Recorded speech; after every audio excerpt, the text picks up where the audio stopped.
Okay.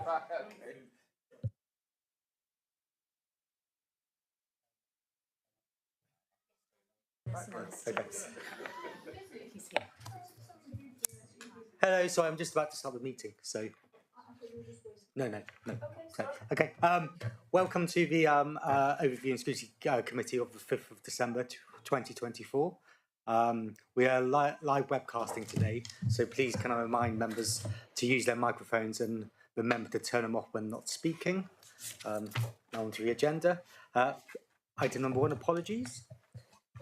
Thank you, Chair. We've received apologies from Councillor Hawkins and Councillor Munoz, and subbing today will be Councillor Taylor and Councillor Bonham. Thank you. Thank you very much. I need to, because Councillor Hawkins isn't here, we need a vice chair. So can I have any nominations? Chairman, if I can nominate Tom. So, do I have a seconder? Yeah, perfect. All those in favour? Go on, Tom. No.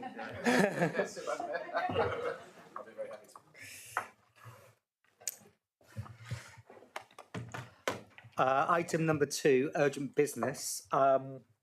In response to an email from Councillor De Winter regarding recycling rates, Dale Cropper will provide a response after the Live West agenda item. Item number 3, division of agenda. There's no reasons to divide the agenda. Item 4, declarations of interest.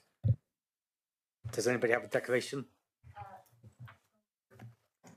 I haven't live in a Live West property, so. Thank you. Item number 5, public forum. I believe there's been no questions from the public. Great. And on to item number 6, Live West. So we've got Russell Baldwinson here to provide us with a little. Have we got some slides and then on some questions? Perfect. Thank you. I'll hand over. Okay, thank you very much. Yes, so thank you for the introduction. I'm Russell Baldwinson. I'm the Executive Director for Development and Investment at Live West. So I'm responsible for development-related matters and investment in existing homes. I'm also responsible for disposals within the organisation. So I've got a little bit on that as an area, and obviously can take questions on anything that you would like. I can have the next slide, please. So just to give you a little bit of background, because not everyone will be familiar with Live West. Live West owns and manages about 40 or just more than 40,000 homes across Devon, Cornwall, Somerset and the west of England. That presentation, or the presentation on the slide presentation, sorry, will give you a sense of where our housing stock exists, and we have circa 3,000 rented homes within the South Hams in total. So if you could jump onto the next slide, please. In terms of highlights from the organisation, that will give you a sense of scale in respect of our income, which grows year on year. The reason it grows year on year is because we develop homes annually, and each of those homes contribute to our turnover, which in turn contribute to our surplus. Our surplus, which we gauge, is broadly around 23 to 25%, the 26% sort of post-COVID and an inability to get into as many homes as we would have chosen to in that year. We have a gross operating surplus of about £83 million, and after borrowing that drops to closer to £50 million, but it gives you a sense of how our income relates to what's effectively left over before debt. As an organisation, we are spending at the moment about just over £100 million, so it's £102 million on our existing homes, so that's investment to ensure that those homes meet decent homes and other regulatory standards, and including our own standard. And we spend about 175 to 200 million. It's growing at the moment because our programme's growing on new development. So the figure there for 23-24 was 176 million. We're regulated by the Regulator for Social Housing. The regulator will give us judgments or grades in respect of governance, viability, and more recently, consumer. We're currently going through an assessment with the regulator to understand our consumer grading at the moment. We are a V1 organisation, which means that we have the highest financial standing that they can offer, and we're probably one of the more viable organisations within the affordable housing sector. We have a Moody's credit rating, so Moody's are our credit rating agency of A2, which again is one of the highest in sector. So it gives you a bit of a sense of where we sit as an organisation. So if I can have the next slide, please. I was going to take questions at the end, so I'll just canter through this if you're quite happy with that as a format. So obviously, we are a customer-facing organisation, and our customers are served by our colleagues. We have strong customer satisfaction scores. So at the moment, they're around 86%, and we have almost 1,700 colleagues who work for LiveWest. As an organisation, it gives you a sense of how many colleagues progress within the organisation. So it's about 10% manage to grow their careers through working with us. We've got strong customer satisfaction scores, so they're some of the strongest in the sector, and they sit at 85%. And as part of being assessed under the consumer grade for the regulator, they look at something called tenant satisfaction measures, which are referred to as TSMs on the slide. That gives you a sense of where we are. So the midpoint in terms of assessment, it being the median, all of our perception measures are above median. Our management measures, 2/3 are above median, which is strong within sector, and I've got some more detail on both of those in a minute in terms of how they break down. Our rents are charged at approximately 56% of market rent across our stock. You can see some other highlights there, which I've already highlighted on the previous slide, but it gives you a sense of the scale of investment and a sense of the scale of the organisation over the South West Peninsula. I can have the next slide, please. So I'm going to give you a quick summary of what we're doing from a development perspective. Again, next, please. So last year we built one shy of 900 homes, which makes us the 17th highest, or the 17th largest developer of affordable and social housing nationally. We developed 111 market homes. We only develop market homes because it enables us to access affordable homes on the sites that we're developing. And it generates surpluses, profit, however you want to describe it, which we can then hypothecate to our parent company, which enables us to develop more affordable homes. The figure, which obviously is very good there, is that nationally, so that's across the whole of England, we are the 4th highest provider of social rented homes, which I think is particularly important in the South West, given the disparity between household incomes and the price of homes. Being one of the worst in the country. I think South Hams is up there in terms of areas. I think it's about 12 point something at the moment from the top of my head. In terms of the homes that we developed last year, so just under 60% were rented, the balance being open market and shared ownership. And we will be developing about just over 5,500 homes over the next 5 years, of which 5,000, it says 4,955, but we're entering a new business plan period and it's 1,000 homes a year. So that's this year's figure, but as we move into next year, it will be 5,000 homes over the next 5 years. So we can move on to the next slide. So that gives you a sense of where our development program is. It is opportunity led, so we can't create development sites. It's very reliant on working with local authority partners and promoting sites either through the forward planning system or reacting to sites with planning permission, which we're able to make work as either affordable housing in its entirety, or through delivering market-led sites with homes delivered as affordable through the planning system, and then delivering additionality with the support of internal funding and grant funding. So there's effectively 3 ways we can develop them, but it does require land in the first instance to facilitate that. And again, that reference is the 5,000 homes. I can have the next slide, please. So our affordable housing delivery, that gives you a sense of where we have been and where we are presently. So I've gone back 4 years and I've shown you the forecast for this year and future years. So that gives you a sense of overall how many homes we're developing in the South Hams.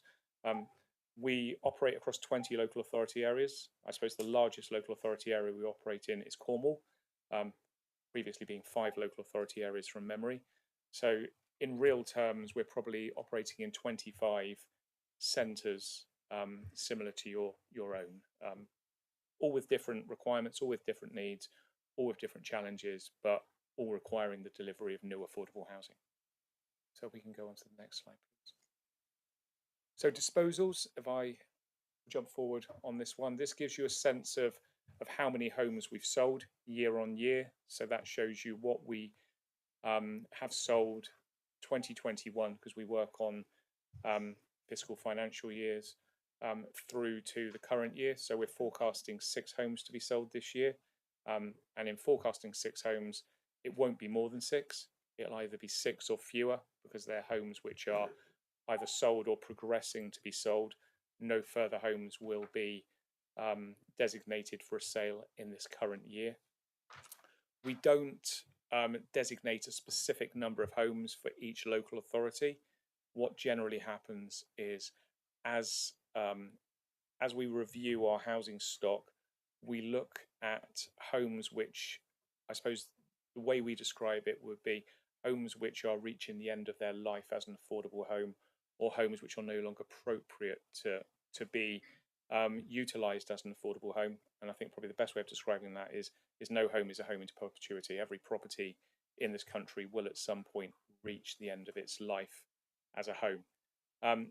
The reason that we look at homes in that way is because as we develop or deliver new homes, the quality of those homes in terms of their energy performance, their sustainability criteria, their cost in use for the resident or the customer who lives in those homes, or more importantly, what I would call how sustainable is the home. Is it afforded public transport? Are there local amenities? Are there a school, or is there a school for family housing? As well as the things which are more bricks and mortary are assessed. And if we have homes where none of those things are provided, then it's very hard for a customer or someone living in that home to potentially sustain that tenancy on a low income. So we look at a whole range of factors in assessing whether or not a home is appropriate. We have investment criteria as well. So we look at average investment criteria across the organisation, and where something might have a very high level of investment compared to the average, we would look at that as a factor as well. In terms of right to buys, I haven't got the annual figure, but over the same period, so that's 2021 through to 2024, we had 20 right to buys. So that's 5 a year. I don't have the figure for this year, so I can provide that in due course, but I wasn't able to access that. So if we can go on to the next slide, please. So obviously, we're a customer-facing organisation. How our customers perceive us in terms of the quality of services and the home they live in is very important to us. So if I can have the next slide, please. So this gives you a sense of where we are in respect of the tenant satisfaction measures for low-cost rented homes. So what I've got here is I've got the number of residents by percentage who are satisfied across Live West, and I've got the percentage within the South Hams as well. So these are our customers who live in rented homes in the South Hams. So this is information that we're able to disaggregate and let you see where we are. So you can see that in the majority of instances, our customers who live in homes in the South Hams are highly satisfied with what we're doing. And in a number of instances, they are actually above our organisational average. Where they are green, that identifies them as being upper quartile performance against the sector benchmark level. The sector benchmark level is issued by the regulator for social housing, and the regulator for social housing publishes those quarterly, and we can then assess how we are performing against our sector peers. So we are upper quartile in all bar one, and that's our satisfaction with our communal areas. We know why that is the case, and that's something that we're looking to improve at the moment. And it has something to do with contractors out of this area. It's in the west of England, where we've seen a poorer performance level from them than we have seen historically. So that's something that we're addressing. But I think it gives you a sense of how we are perceived by our customers. If I could go on to the next slide, please. We look at low-cost home ownership. So I suppose the best way of just describing this would be shared ownership homes. And again, you can see where we sit in respect of each of the tenant satisfaction measures for these.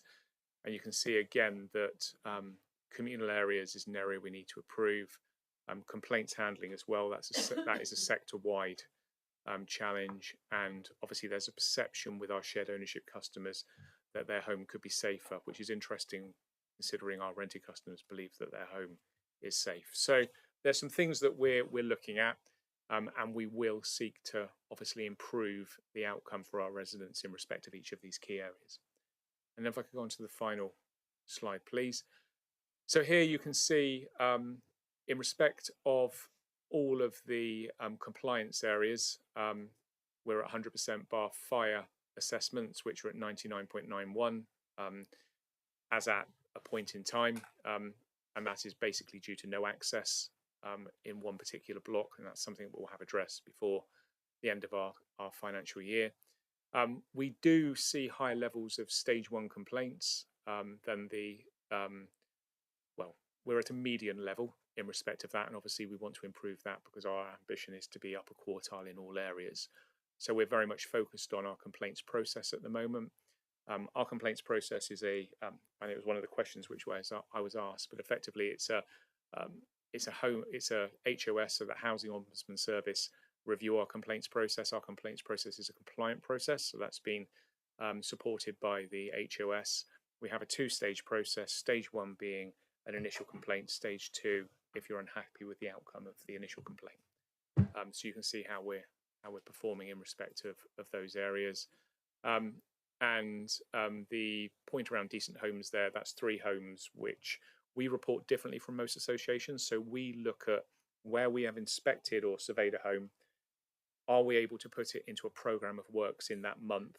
And if we're not, we report it internally as non-decent. Most housing associations leave it until the end of the year. We think that gives better scrutiny and oversight and assurance to our board in terms of how we're performing in terms of dealing with non-decency. Non-decency normally arises through damp and mould or disrepair. And obviously, as we become aware of those, we address them. And I've got our damp and mould cases as well, because that was a question that was raised. So it gives you a sense of where we are in terms of our customer perception and how our customers view Live West. I'm pretty sure I then have questions. And if you bear with me for 2 seconds, I don't know if you want me to pause and take any questions in respect of anything I've raised, or whether you prefer for me to address the questions which I was provided in advance. Has anybody got any questions which he's just about the slides, or can we just go on to the questions he's been posed? Councillor Dennis. Sorry, I have checked ahead and made sure it's not one of the questions you're going to answer. But just on that one of the last timetables, it said about non-emergency repairs completed in target timescale. How long is the timescale? Yeah, so our timescale is 28 days. So at the moment, we're at about 21 days in the majority of cases. One of the challenges that the sector's facing at the moment is very high demand. So it's customer demand. So the sector has seen demand for repairs go up significantly. So we saw our repairs peak at about 13,000 per as a rolling total earlier this year. We've got those down to closer to 7,000 at the moment. So it is a real challenge that we face, and obviously, as you probably appreciate, we have a workforce that addresses repairs on behalf of Live West, direct labour force that we have internally. Where we get peaks, we can sometimes go outside of the timeframes that we set ourselves. Councillor Lawford. So as you know, I live in a Live West property, and I've got a repair that needs doing on my chimney, and I've been waiting since May. So it's obviously not been 28 days. Yeah, well, that's probably described as a complex repair. Yeah, but I feel like it's so it's disorganised. The first lot of people came out, and I had to wait in all day for them, and then I get a call saying they need to come and take pictures of it, and I'm like, well, they've already done that. That's not on record at all. I feel it's and I get people sent out when I haven't been I haven't organised an appointment, which I think is pointless money on your. Yeah, no, I wouldn't disagree, and we don't get it right all the time. You know, yeah. I can't say that we get everything right first time, so I can only apologise. Yeah. You know, happy to take it away and find out what's going on for you, but obviously, I can't answer exactly why that's happened in this instance. But it gives you a sense of where we are organisationally and what we're trying to do. But yeah, I have to say we're not going to get it right all the time, and I apologise. Thank you. Councillor Taylor? Yeah, thank you. I just wanted to say, can we ask questions on the answers as they come up? Because we're going to cross over what's already been asked else. So if we can ask questions when you answer each question, that would be easier, I think, from my point of view anyway.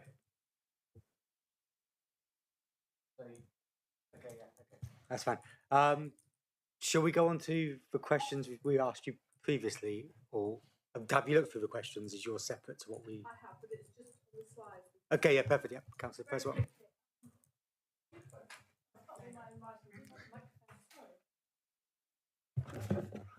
Sorry, Russ. Did you mention the tenancy? I've put SUP fund. What does it stand for? I can't understand my own writing. I'm not. I'm not entirely. I'll be honest. I'm not entirely sure what you're referring to, and I don't have my something on the presentation slide. open. Okay, we'll move on then. I'm really sorry, but if you, I'll speak to you afterwards if you want to. A support fund, is it? Tenancy support fund?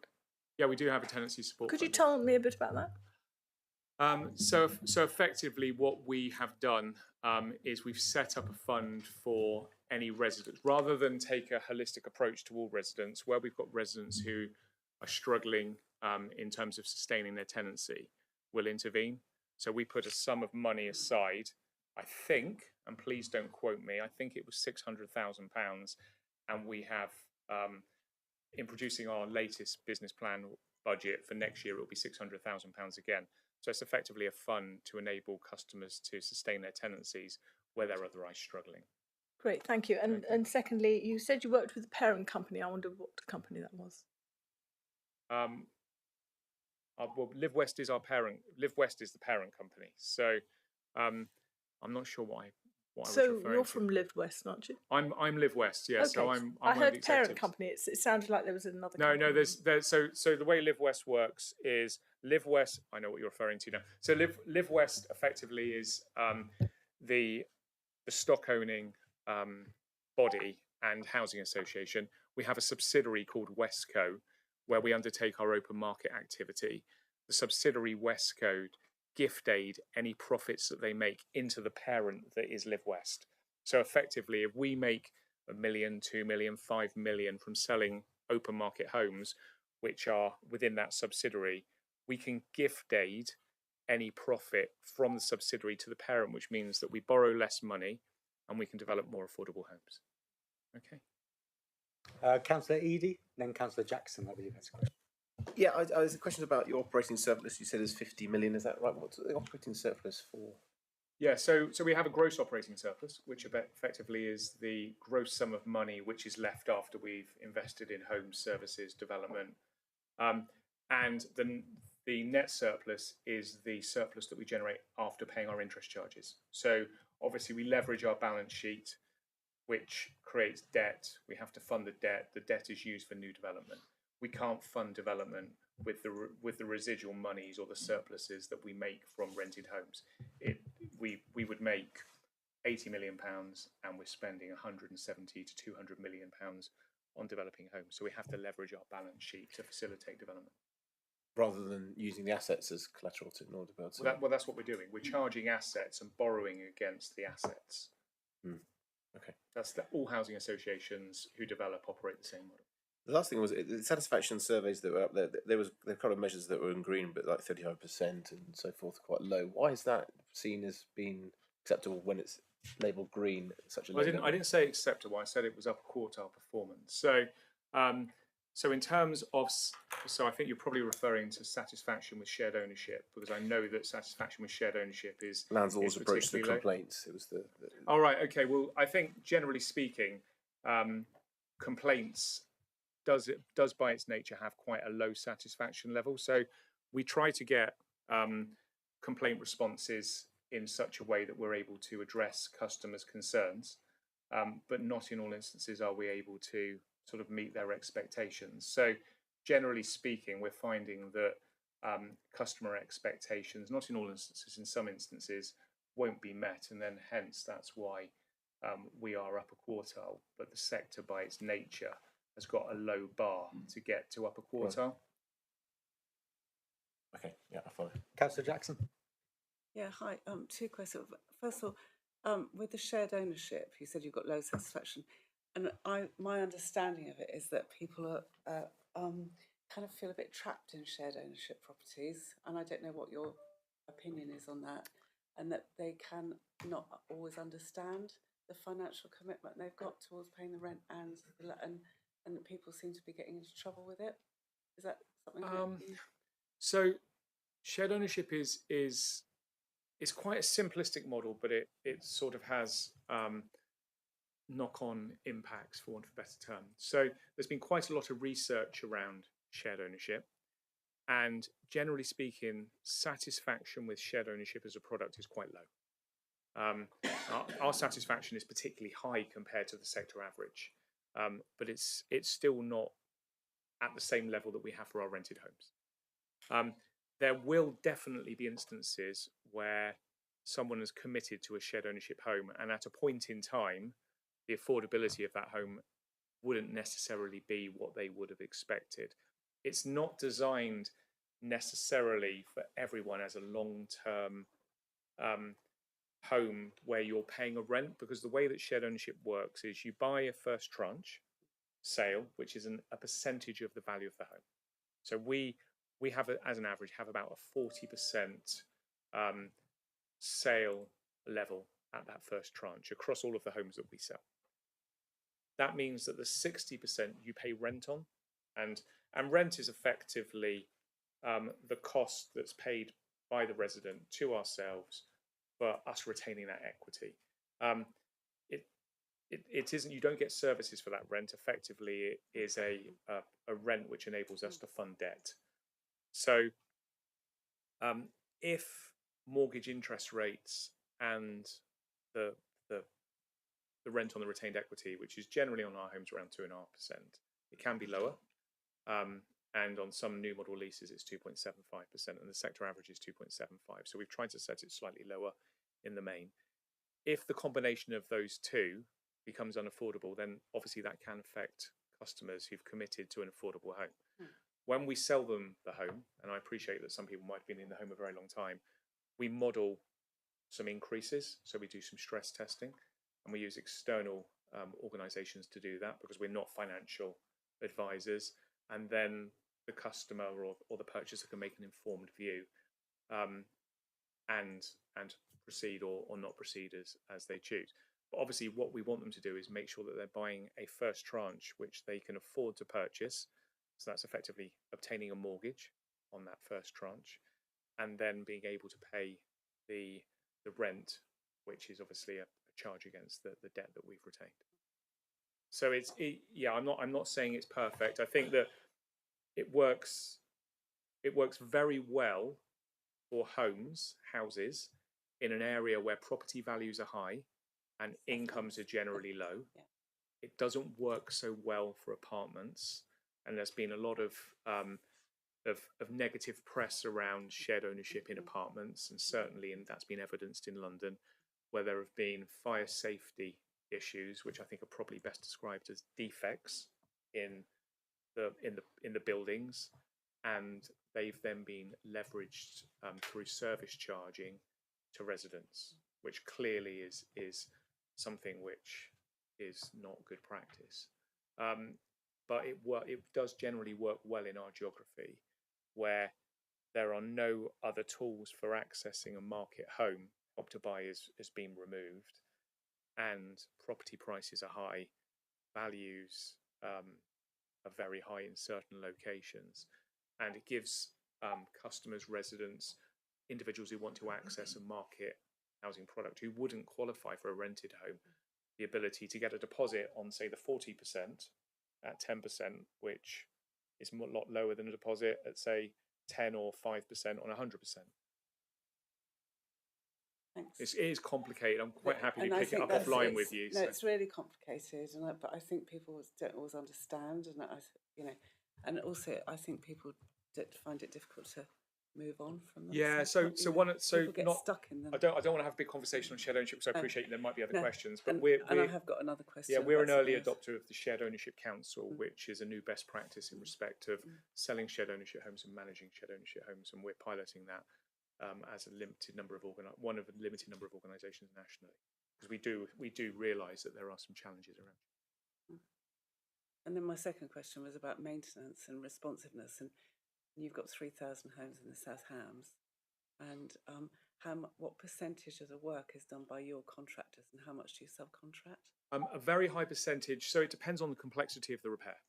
So If it's a non-complex repair, then we will do them in-house. So you might see Live West vans driving around. There's quite a few of them. If it's a complex repair and it requires specialist contracting work, we will get that undertaken. So it depends what happens. Yeah. So something which you might perceive to be a relatively low-level repair can suddenly become a complex repair. Like So a chimney. yeah, or a really good example is someone, you don't replace the mastic on the shower tray or the bath. That then creates a leak, and then it goes through into the floorboards, and then you've suddenly got to take down the ceiling from the downstairs and replace beams, and so you can have all sorts of complex repairs which rise from something which might have been something relatively So simple. my question is, what sort of percentage is I don't know you don't know? I couldn't No. answer that. I Okay. don't know off the top of my Okay. head. I know we will Okay. have that. I'm not sure we can pull it out by South Hams. We could probably pull it out organisationally, but I don't have that sort of data readily to hand. I can take it away if you want me to look at it more widely across the organisation and let you know how many homes we're subcontracting out for complex repairs. Okay, thanks very much. Steve has a question, and then Councillor Bonham. Thank you, Chair. And my question, Russell, is pretty much on the same line as Councillor Jackson, actually. You mentioned some numbers. You talked about a backlog of 17,000 repairs. What I'd be interested in seeing is what's the South Hams bit of that. So the customer sat stuff is great, but I don't know if of that 17,000, 16,500 were in the South Hams and there was only 500 in the rest of your estate. And it's the same with the complaints. So whilst I like all the satisfaction measures, in terms of going forward, it'd be really good if we could have a bit of a dashboard of the South Hams volumes and the sort of time frames compared to the rest of the estate, because I don't know whether we're really good or really poor in terms of how you're managing the estate in South Hams. And I'm not asking you to come up with the figures now, but it'd be really helpful if we could get that data just to be able to judge South Hams Live West performance in South Hams. So I don't know if I can commit to that because I'm not sure whether, because I'm not in charge of operations, so I don't know whether I can pull that out of our systems. What I can do, so one of the questions I was asked was how many complaints have Live West received, particularly around damp and mould. So from the 1st of April, we've had 33 complaints relating to damp and mould. In the South Hams? In the South Hams, yeah. And as an organisation, I know I'm going to get quoted on this because this is being minuted, but we get about 100. It varies, so it's been as low as 85. Sometimes it goes slightly over, but I think we get about 100 complaints or so for a month. So we have a sort of a rolling number. So I think we can work out that of the volume of complaints that we're actually getting, it's about 1,200 or so a year. We've had 33 in the South Hams relating to damp and mould, which isn't a significant number. But I can certainly take it away and see what I can pull out of that for you. It's not a problem at all. Thank you very much. Councillor Bonham. Yeah, thanks, Chair. I want to start by sort of saying that I think we all recognise that managing this sector is pretty difficult. I mean, managing any property and keeping it in good shape needs investment, and you're dealing with a lot of properties and doing delivering a service to the community. So that's to be applauded. And I think overall, looking at your figures that you showed, the performance figures, it looks pretty good. But I do worry a bit about the complaints figure, as Councillor Eadie mentioned, that it seems to me the complaints satisfaction at 35% or 27% is not that great. And your answer, I think, was that, well, this is a sector standard. I mean, my experience, I have to say, when a customer complains, you have an opportunity as an organisation either to prove how bad you are or to prove how good you are by really focusing on that individual and quickly and effectively solving the problem. So I hope you don't mind me suggesting that I wonder if the sector is a little bit complacent about this point, and how can an individual who lives in a property be comfortable with a low satisfaction score like that? Yeah. So what I was saying is we're sector median. So we sit at a midpoint in terms of complaints, and our approach is to be upper quartile in rural areas. So we've got a number of plans in place and that we're actioning at the moment to actually improve, because we recognise it's not where it needs to be. So from our perspective, we have an objective or an ambition to get to a quartile in all areas, so that we are performing with the best or up alongside the best of our peers, or exceeding the majority of the sector, and there are areas that we are focusing on for improvement. So I'm not going to be able to say anything more than that, I'm afraid. Thank you very much. Councillor Dennis, then Councillor Rake. Thank you. Sorry, it was related to the question that Councillor Jackson asked a little while ago, which is why I stalled there. It was just about the confusion, sometimes confusing situation with shared ownership, and I appreciate what you said about not wanting to spend too much time, but I'm conscious that I asked obviously residents if they had any issues they wanted me to sort of raise today, and one of the areas of concern was the communication that's gone out from Live West to some owners about the leaseholds and the opportunity to extend them beyond the sort of beyond 80 years to protect them. Perhaps Izzy can help me phrase this question, but my resident seemed particularly confused by the whole situation. Really, how having been in a shared ownership, she's now worried about having to find a large amount of cash in order to keep her home sellable. But perhaps Izzy can just frame that question a little better for me. Yes, in the particular example that Councillor Dennis is giving, there was an email that was sent by Live West. It had a detailed sort of outline of all the things around.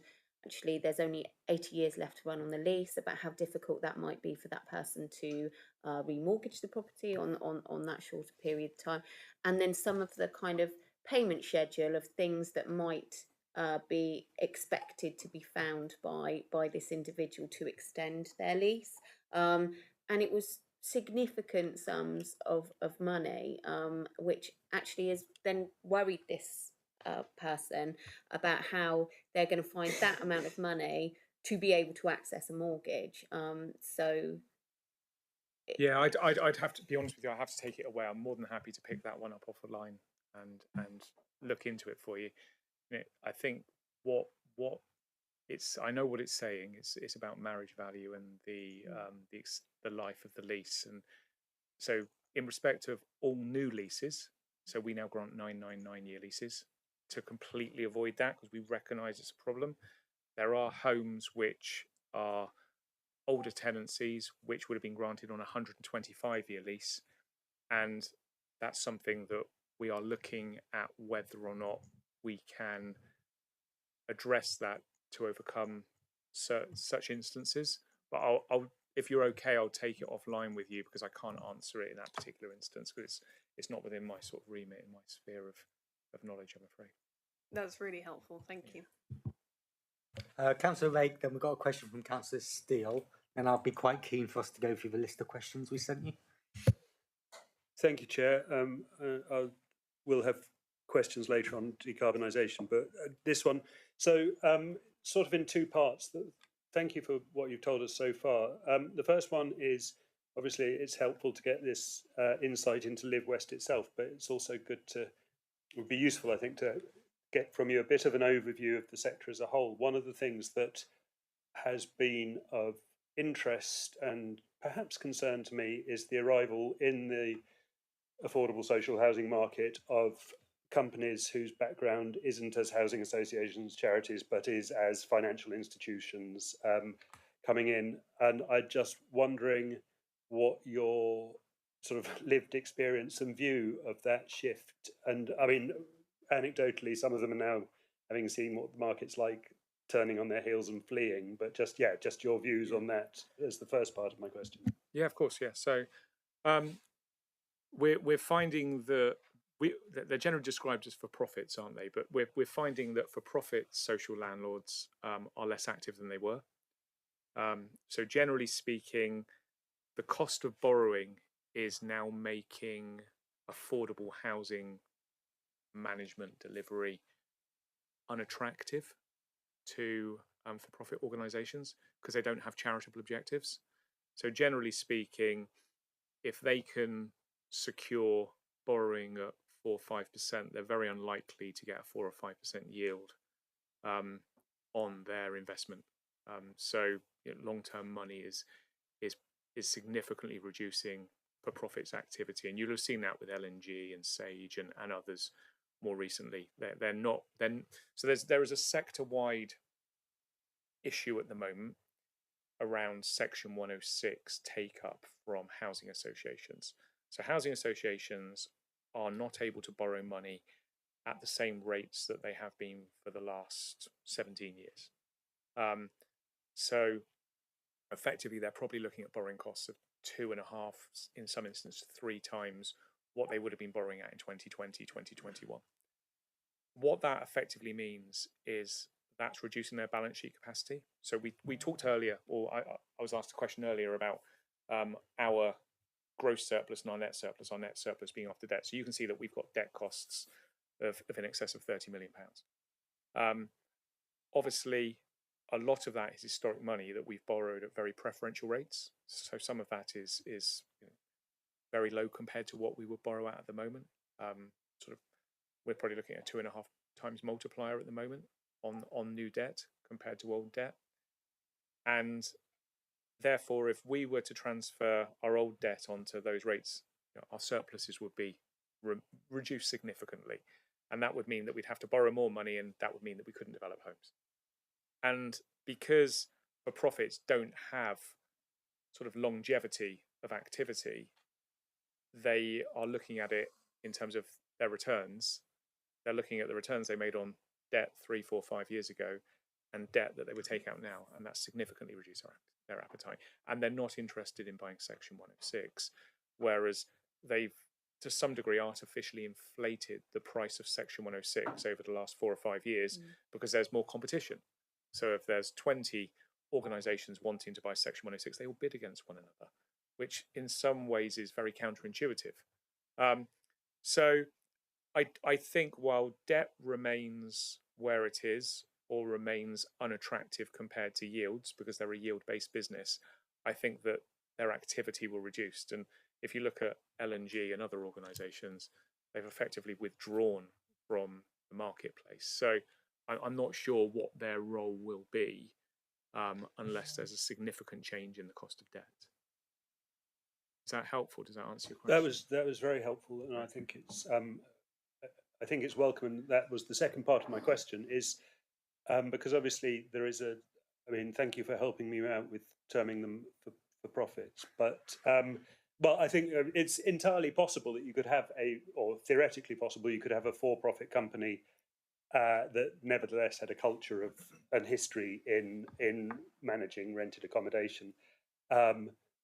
This wasn't, and so within for-profits there are distinctions.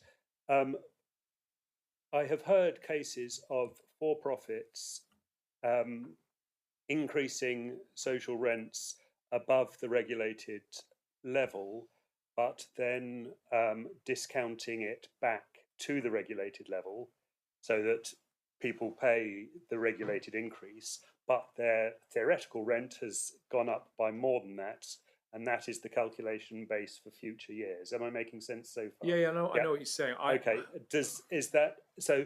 That plus and perhaps I know this has been an issue in some places for Live West, is the perception in the social housing estate amongst tenants that landlords turn to service charges to recoup amounts that they're not getting because they can't put rents up enough. Do you have any views on those areas? It's really difficult for me to comment. I only know what we do. We cap our rents at the 30th percentile of LHA, so we want to make them truly affordable. As you can see by the numbers I showed earlier, we're very focused on social rent. Social rents are, depending on where you are, they're different, but generally they're around 50% of a market rent, and an affordable rent is 80%. If you are a for-profit, then a social rent is going to be less attractive than an affordable rent. So I think that they're quite different business models, and I think it's really difficult for me to sort of inform provide an informed view on something that I'm not directly involved in. But I think that by way of assurance, we target social rent. We know that it's the lowest form of rent, it's the most affordable form of rent. You can see that we're performing well against our peers. We're 17th largest housing association nationally and we're the 4th largest provider of social rent. We don't see that changing. Where we are delivering homes through planning, we focus on social rent. Where we are delivering homes with the assistance of grant, we focus on social rent. When we're bidding to Homes England for new grant funding to have that longevity of programme, we focus on social rent. So because it very much aligns with our objectives and our geography. So I sorry, I can't answer your question. I try and find out for you offline, but I'm not sure without inquiring from individuals I know who work within for profits that I'm probably going to get a really good steer on it. Okay. Thanks so much.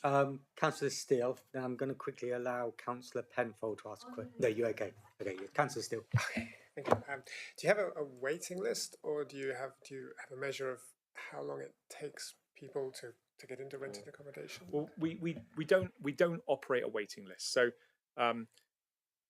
Izzy's going to be more of an expert on this than I am. But so if you are on a local authority waiting list, you will have a priority rating on Devon Home Choice. So Devon Home Choice being the portal for accessing affordable housing across a range of different organisations. What we do know, and this is a really stark and alarming statistic, is when we advertise a social rented home, generally across our geography, we're looking at quite often 100 applicants per home. So it gives you a sense of the scale of the problem. And what we are also seeing is that new housing development, high level all tenures, new housing development, affordable housing has dropped significantly when you look at starts, and that will flow through to completions as well. So starts are about half of what they were about 18 months ago.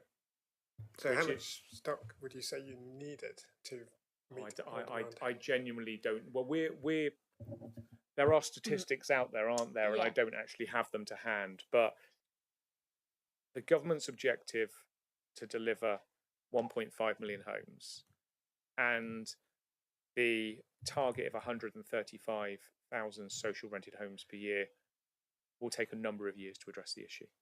And we're looking at a position where the starts aren't there to support those numbers at the moment. What can we do to help? Do we need to put more pressure on developers to create more social housing or affordable housing? What can we do to help? So I think I'll give you my background because I think it's helpful to contextualise it. So I used to work for house builders. I've worked in development for 27 years.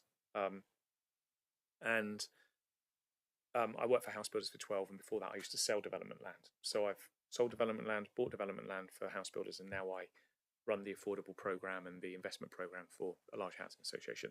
So I'd probably be able to provide 3 different perspectives. Development land is expensive. The reason it's expensive is because there's a lack of supply.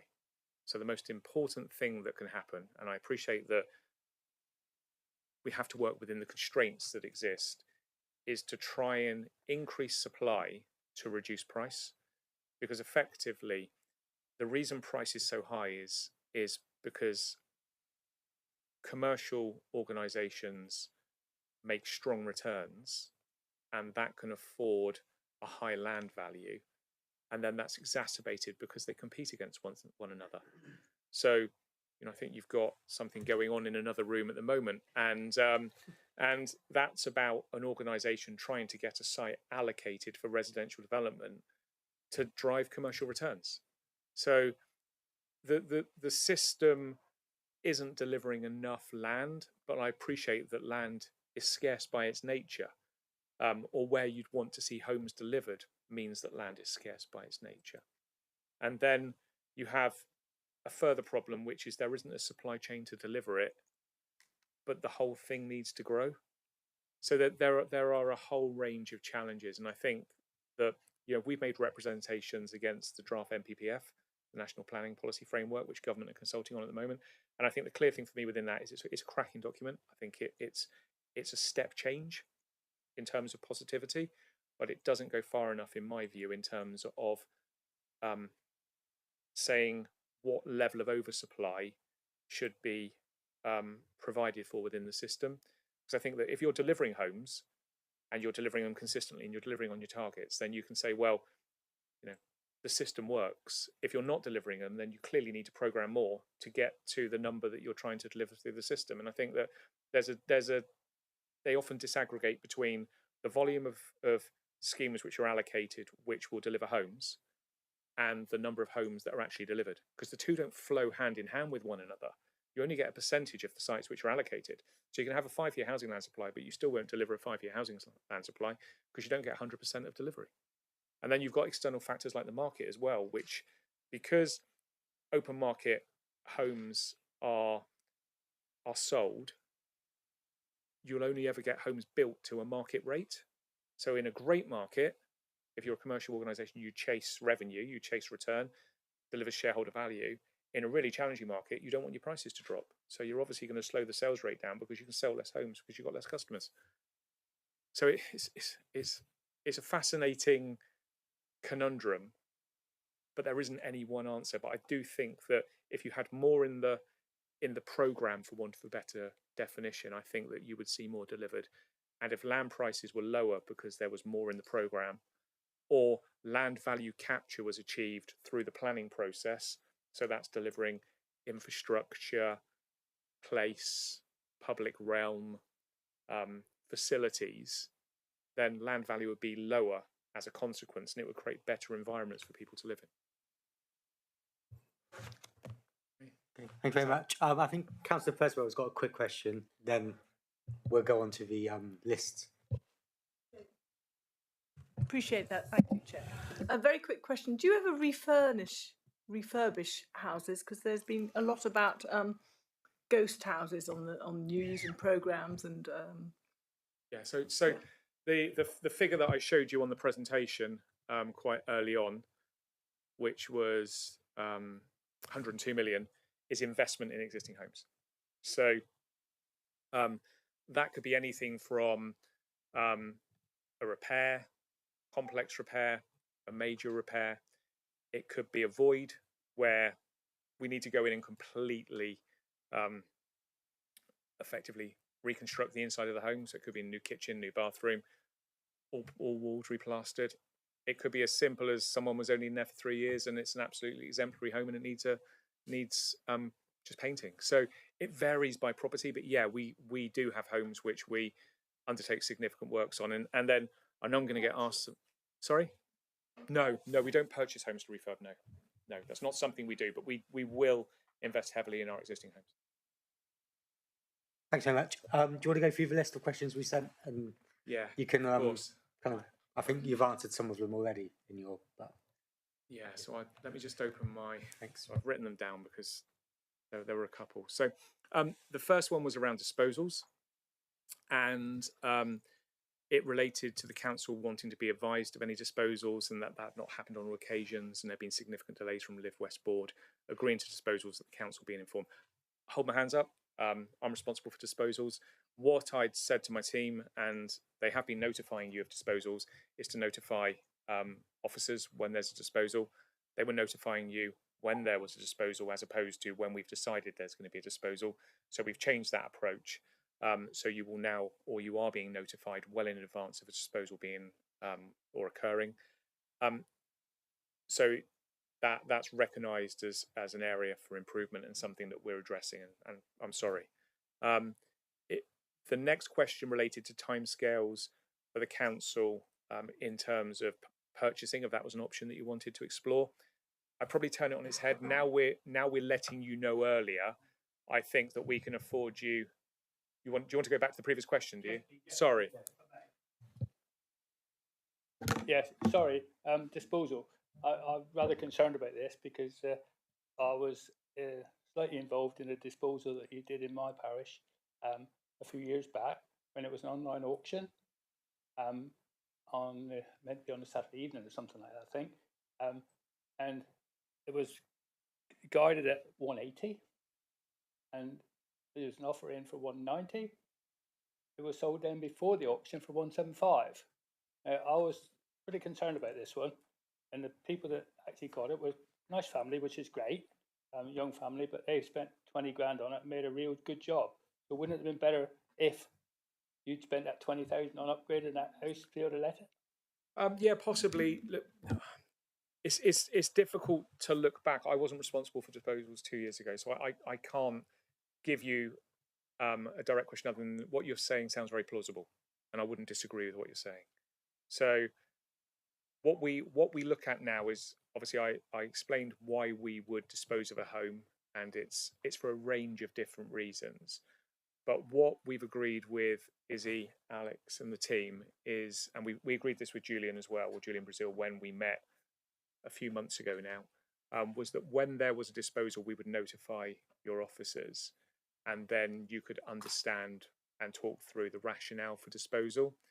And we agreed that if the council wished to intervene and purchase the home from us, then you'd be able to, or there was chat around possibly investing in the home, but you know, we can obviously wait and see. I understand that. Yeah, if I can come back on that, please, Chair.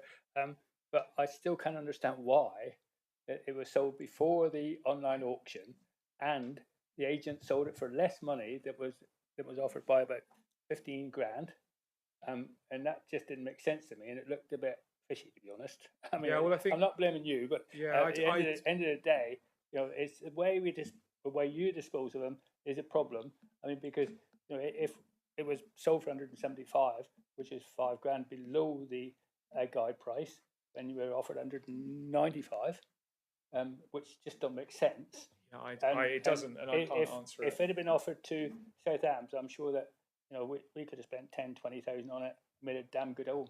I mean, I must admit, I was the one that actually bid for it. Because I was going to let it out to a local family.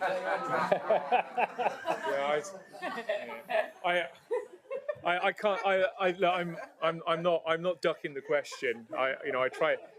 Izzy knows me quite well. She knows I'll answer a question. I can't explain why. What I can say is that it's very, very rare that we'll auction a home. So the team that sell the homes report to me. The approach is private treaty unless there's an exceptional reason why we need to auction the home. So I don't know the specifics of that one. There would have been a reason, and it would have had to have been signed off. So and there's a probity report goes to our board every year which sets out all of the homes we've sold. That's absolutely fine. I think we'll park that one there for now. Okay.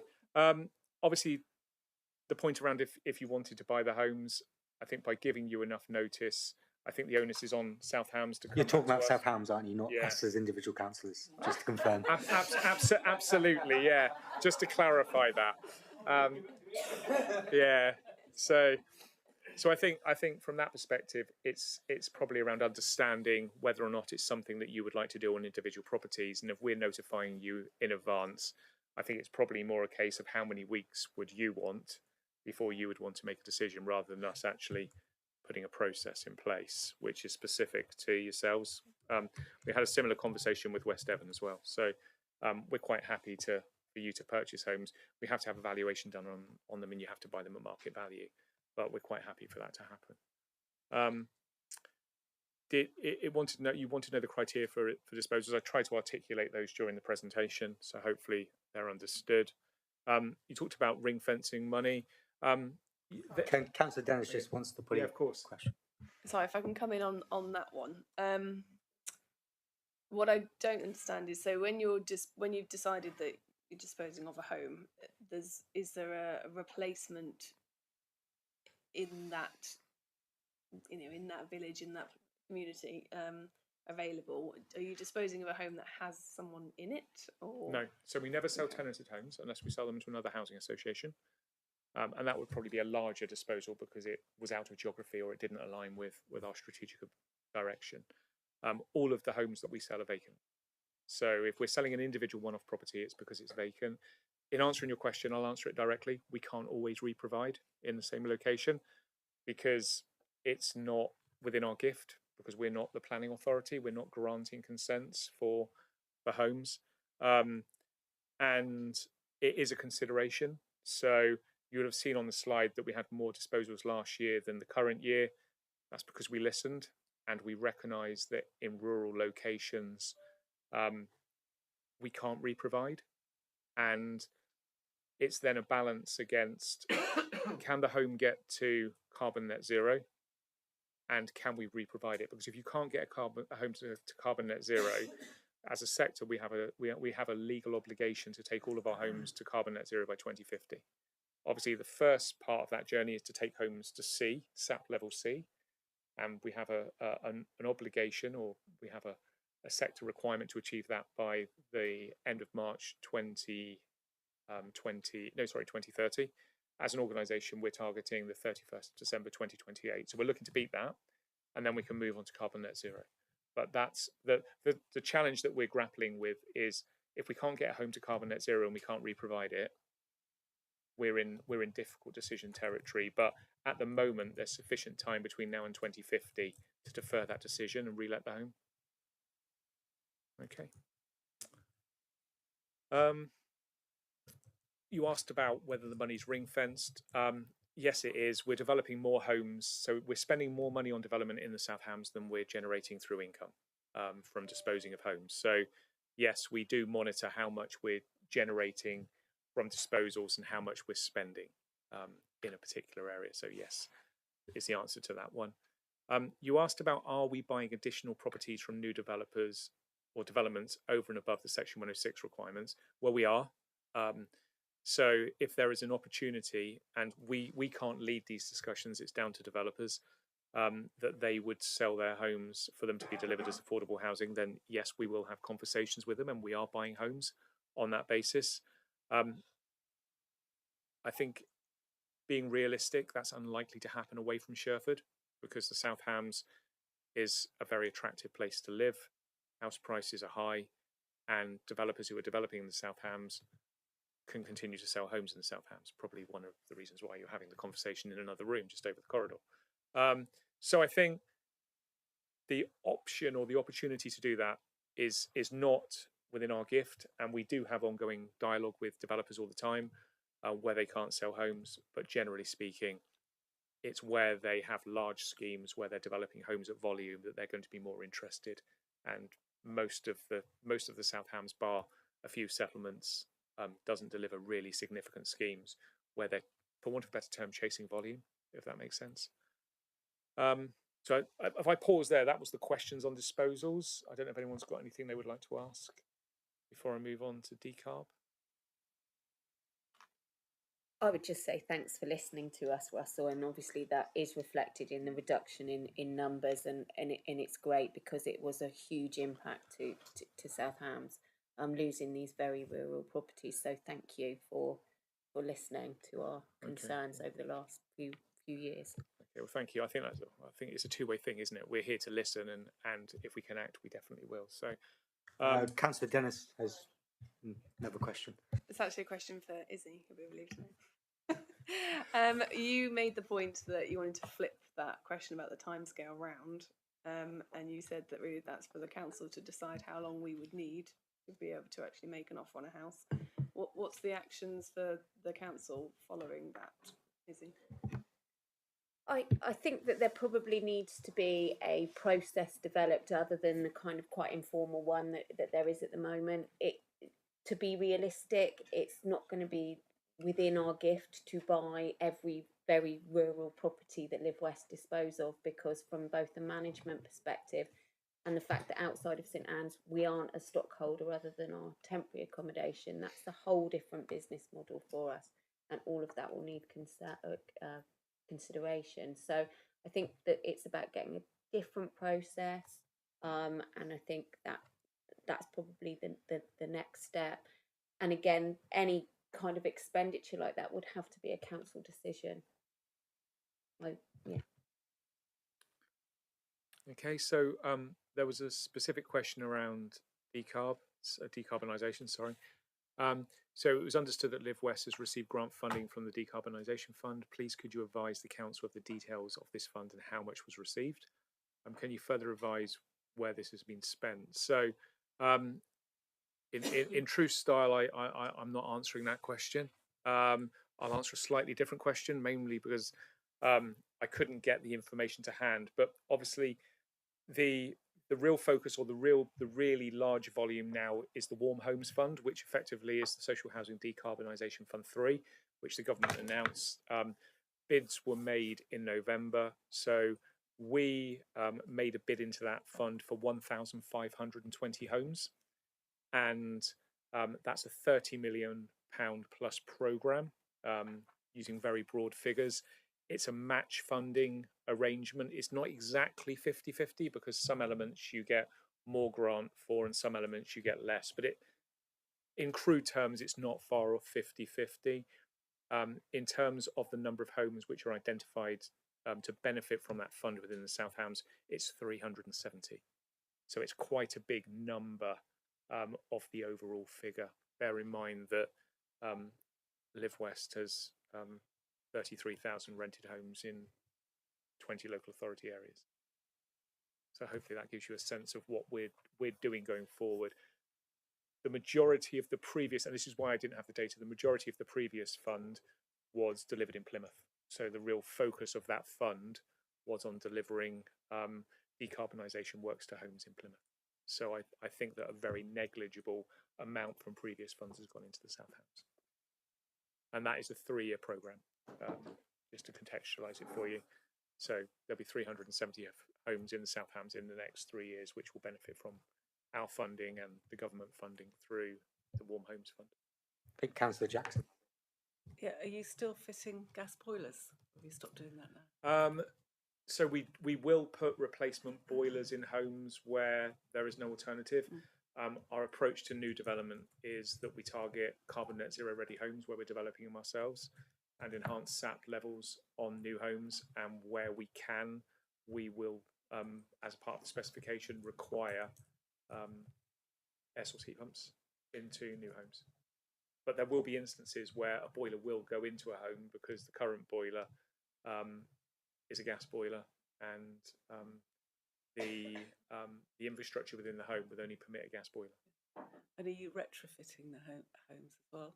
Yeah, so effectively what I've called decarbonisation, we call our retrofit programme. Yeah. So yeah, we do. So we are doing various different scales of work in terms of that retrofit programme to get homes from G, F, E and D to band C. Obviously in terms of the next level after that, it's carbon net zero. We're not in that place at the moment. We're still taking our homes to C. We do have an element of our homes which are at carbon net zero ready, but building regs isn't delivering homes to carbon net zero, and it won't do until 2026, and that's probably prior to any lag as well, because there's always a lag between building regs and delivery. Councillor Lake. Thank you, Chair. There was a plea from one of our colleagues earlier on about jargon. So publicly available specification 2030 and 2035, which regard energy efficiency measures and retrofitting respectively, I believe.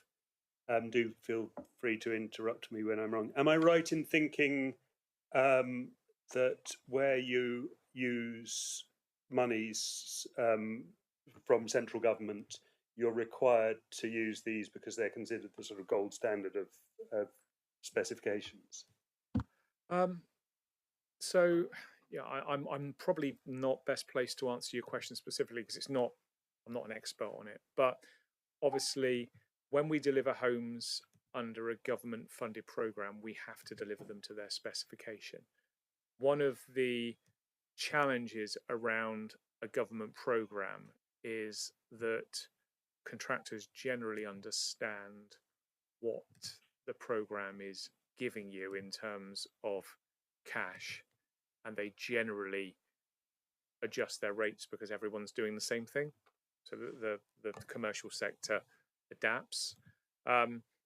So we look. Sorry, just to interrupt. You're suggesting they adjust their rates upwards? Yes. I think. Yes. So we have to look very carefully at the interventions that are required on a home by home basis, so that we're driving the best value for money in terms of what we are putting into those homes, how they're funded, and whether they're funded with government support or whether they're funded directly from us.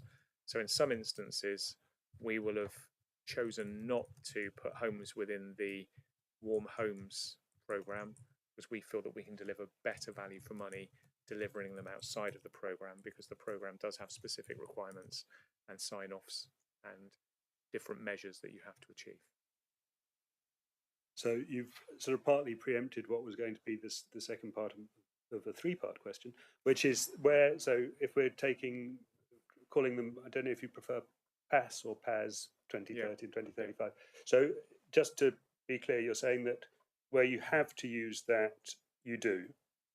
Yeah, so because sorry, I'll get to the end of my question then. So where you have to use that, you do, because you're using government money and they set those terms. Where you're doing it out of your own funds, you may or you may not, and that's your call. Yeah, so there's different measures that you can put in a home to get them to SAP level C, and it can be as simple as insulation in a loft. It could be a boiler upgrade. It can be a whole raft of different things. So what we need to do is we need to work out what is the best approach to deliver the works for value for money. And obviously, we then need to, at the same time, have an understanding of what would be the next set of works to get to carbon net zero. And obviously, in undertaking a PAS assessment for a home, that enables us to assess what we need to do to carbon net zero as well. So it's a stronger forward gaze, but in some respects, going for really simple interventions isn't really going to be best value for money to then put them in a government funded program and run complicated assessments against a home which actually needs a relatively minor intervention to get to what effectively is SAP C. Okay, thank you. So, I mean, it's your final question, correct? But if you so wish, Chair, yes. We could go on for all afternoon. But to take a specific example, I mean, you can perhaps achieve SAPC or EPCC or whatever by putting solar panels on the roof of a house. If you, not you, but if one doesn't at the same time fix the insulation and water airtightness of that house, it's a bit like you can keep a bucket full at a certain level even if it's leaky by turning the tap up, but it's more sensible just to plug the leaks in a way, and that, I suppose, is part of the PAS approach, is that it's holistic. And I'm just wondering, sort of really to get an idea of how you integrate that approach, even if you're not formally applying PAS. Yeah, so I probably go back to the answer I gave before, if I'm being entirely candid, is that we have an obligation to get the homes to C, and we're not necessarily going to do everything that you or I might do, because we need to deliver value for money across a whole range of homes. And although it might be prudent to do A, B, C, and D, you might only need to do A and C or B and D. And therefore, the homes don't always go into a program. So the homes which have gone into the program are going to be slightly more complicated. They'll deliver the PAS assessment, will follow the assessment and have a route map to get to carbon net zero and deliver C in the intervening period. And in fact, they might deliver a B, or they might deliver something different to a C. They'll hit C as a minimum. So we've had a scheme in Plymouth where obviously we're targeting to get into C, and they've come out as a very strong B because we've done all of the interventions that the funding delivered. If they're outside of a funding program, then we'll do the interventions to get them to C, and then obviously we will have a more comprehensive approach to get to carbon net zero. But obviously, where we are at the moment, we're in 2025 almost. This program is to deliver all of our homes by December 28, and then we'll revisit carbon net zero. We have a placeholder in our business plan for carbon net zero, which is more than most organisations do in our sector. So we think that we've made provision for it within our 30-year business plan. But obviously, we've got to do the hard work, for want of a better term, to actually identify what that looks like for each home without taking a very crude archetype approach. But we won't have PAS assessments on every single home. because there's no necessity to do that. Some of them will be at a D at the moment, and they require really simple interventions to get them to a C.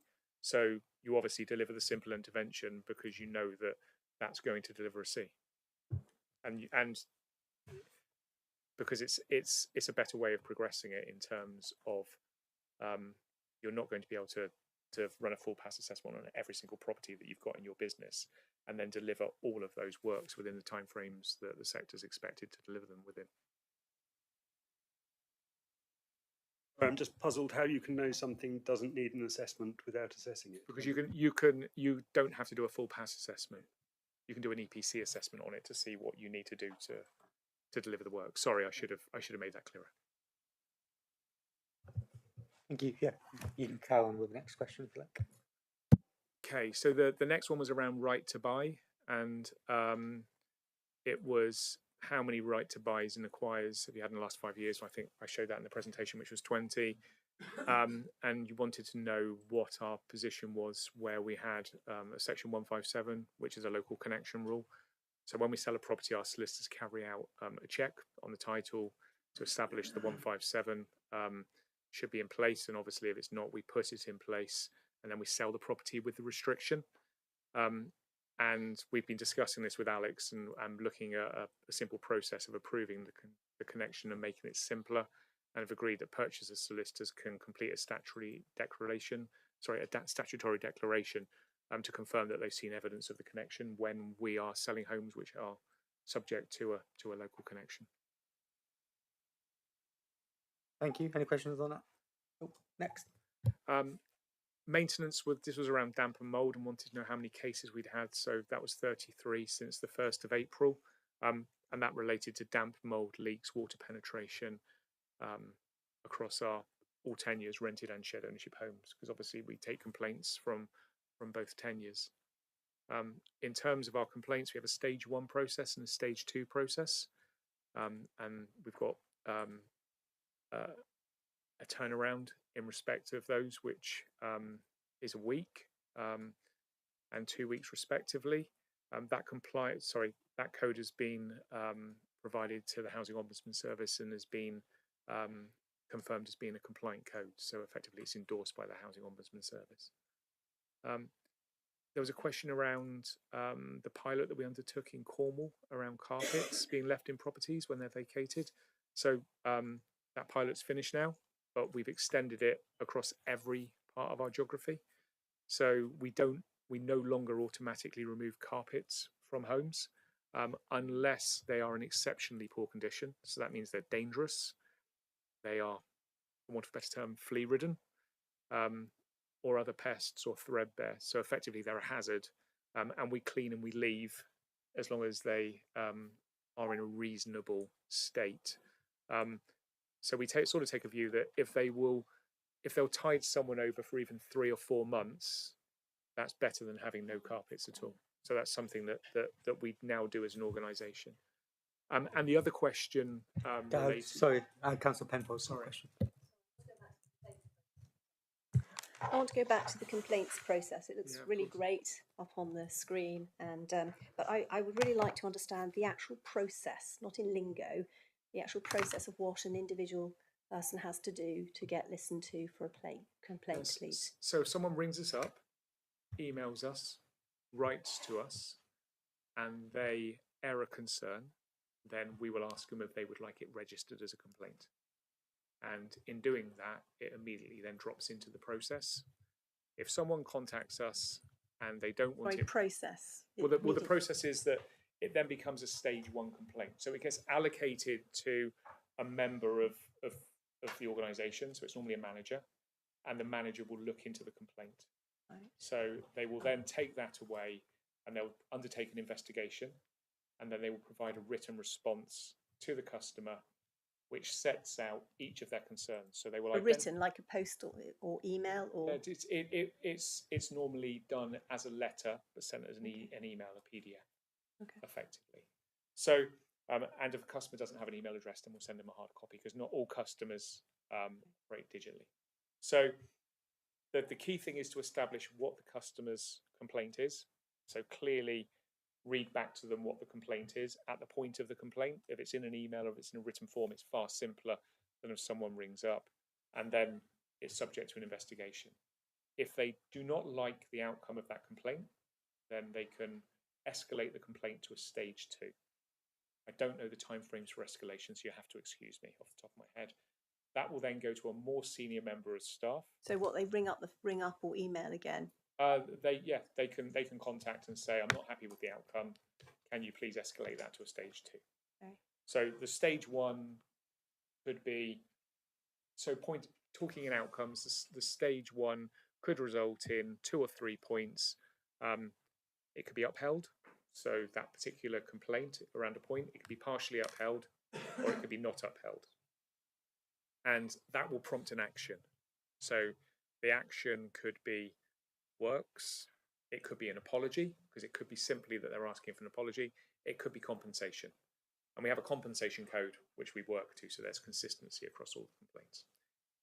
If the customer is unhappy with the outcome, they can escalate to a stage 2, and the stage 2 then goes to a more senior member of staff who reviews the previous complaint and the facts and assesses whether or not they agree with the outcome. And there may be the same outcome, there may be a different outcome, and it will be either upheld, partially upheld, or not upheld. And again, there could be more actions, a further award of compensation, or no actions and no award of compensation, depending on the outcome. The customer then has no further recourse against Live West. The approach then is to refer the matter to the Housing Ombudsman Service, and the Housing Ombudsman Service then undertakes an investigation of the complaint. So they would contact us, we will provide them with everything that they want in terms of undertaking their complaint, and then they will issue a judgment in respect of the complaint. And you will have read in the press, that can range from maladministration, severe maladministration. They can confirm that you follow due process. They can agree with the outcome of the complaint. There's a range of different outcomes that the Housing Ombudsman can follow. And what they're looking at is continued learning, making sure that you've looked at it from the customer's perspective, demonstrated empathy, addressed anything which should have been addressed as part of the complaint. So there's effectively a, I don't know what the timeframes the Housing Ombudsman Service are working to at the moment, but as I'm sure you appreciate, there's quite a lot of complaints in the sector, as evidenced by what I was showing you in the presentation. So effectively, that's where you go if you're unhappy with the complaints process within the organisation. Yeah. Thank you. And then you wanted to know what our average void costs were for vacated properties. So for rented homes, it's just under £5,800. And for sheltered housing, it's actually lower. It's just over £3,400. These costs have gone up in recent years, and pre-COVID they were around £3,750, and we're trying to work back to getting our costs down to around £3,750 at the moment. So they were the questions around maintenance. So I don't know. Yeah, I think Councillor Steele's got a question, and we're going to yes. So maintenance of common areas and areas outside that's not in the upper quartile. So you said you're looking at that. Do you have a time frame when? Would you expect next year if you come back to say, okay, now? Yeah. So we got our TSMs back because we do them monthly, and it's improving. So I've been candid with you. I'm not sure what timescale we've set. It's not my area of the business in terms of actually getting there. But I'm happy to continually show you the TSMs and show you the TSMs where they are now and where they are when I next come and see you, assuming you want me back. And then you can see whether or not there's been improvement or whether in fact we may have gone backwards. Or I can try and find out what we're targeting by when as an action. I'm very happy to do that for you. Okay, yeah. So if someone complains about the common area, does that count as does that go through the complaint process? Yeah, absolutely, yeah. So if someone had a specific complaint which they wanted us to actually follow our complaints procedure on, then yes, it would be registered as a complaint, and then we would look into it. So something like the paths not being swept of leaves causing safety concerns, that's something that they can call you about to address? I would imagine leaves on a pathway, probably not as such. We're not going to necessarily send someone out to sweep a pathway, but it's generally around maintenance, grounds maintenance, grass mowing, keeping things clean and tidy on a cyclical basis, because it is a cyclical basis as opposed to a reactive basis. So it's generally making sure that what we're doing is we're following the service agreement that we set out with the customers for which they're service charged, because generally public areas are service charged. Okay. Thank you. And then there was a question around the specific question with neighbourhood schemes were in place to make improvements to play areas, provide grant fund. What do we do around providing grant funding towards activities? So we have something called Neighbourhoods in Focus scheme with low levels for areas where there are low levels of satisfaction, because we will have pockets of lower levels of satisfaction in certain locations, and that can mean that we have high levels of turnover. So what we do is we identify and we run events. So that can be events around financial inclusion, health and well-being, education, ASB. So there's a number of things that we do there. In terms of making improvements to play areas, so we inspect our play areas where we maintain them, and that's in line with ROSPA, who effectively are the standard for play areas. We review facilities, we replace facilities, and when we identify that, say, the demographic of a particular location may have changed, there may be a desire through consultation and communication with residents to actually change the offer. Because, so for argument's sake, if a scheme had gone from being a general needs scheme to a supported scheme with older persons, then they may not want a springy chicken in a play area. So it's a bit of an extreme, but it gives you a sense of how things can change over time. So we consult with residents, and we'll make changes as agreed with them. But hopefully that gives you a sense of what we're doing there. I had a specific question around downsizing. So this was what incentives and actions do Live West use to encourage downsizing? So firstly, in most local authorities, it's funded by local authorities. It is here. It was a question for Izzy. I did pause, Izzy. It wasn't a double act. But what we do is we undertake something called You and Your Home visits. So we visit all of our customers so that we have an understanding of how they're living in their home. And where a customer is under occupying, we do speak to them about downsizing. But as I'm sure you appreciate, if you lived in a home for 30 or 40 years and you've raised your family in there, there's normally a reluctance to move home. So if they don't want to move home, we don't make them or try and persuade them further. It sort of goes back to the point around disposals. We don't actively try and encourage people out of their homes. If someone is prepared to move, then we'll have a conversation with them. And there are incentives for them. There are cash incentives for disturbance, and they are statutory sums which they can receive. So it's about disturbance. If we were looking at it, the way that the system works, and Izzy, I apologise in advance, Devon Home Choice allocates household priority normally to individuals in the greatest housing needs. So that's going to be households in temporary accommodation. If you're in an existing house, you are right at the bottom of the list. So there is no incentive for you to move. So they're just not prioritised. So when a home comes available, others in greater need are prioritised. One way you could address that is to prioritise under occupiers so that they go further up the housing list.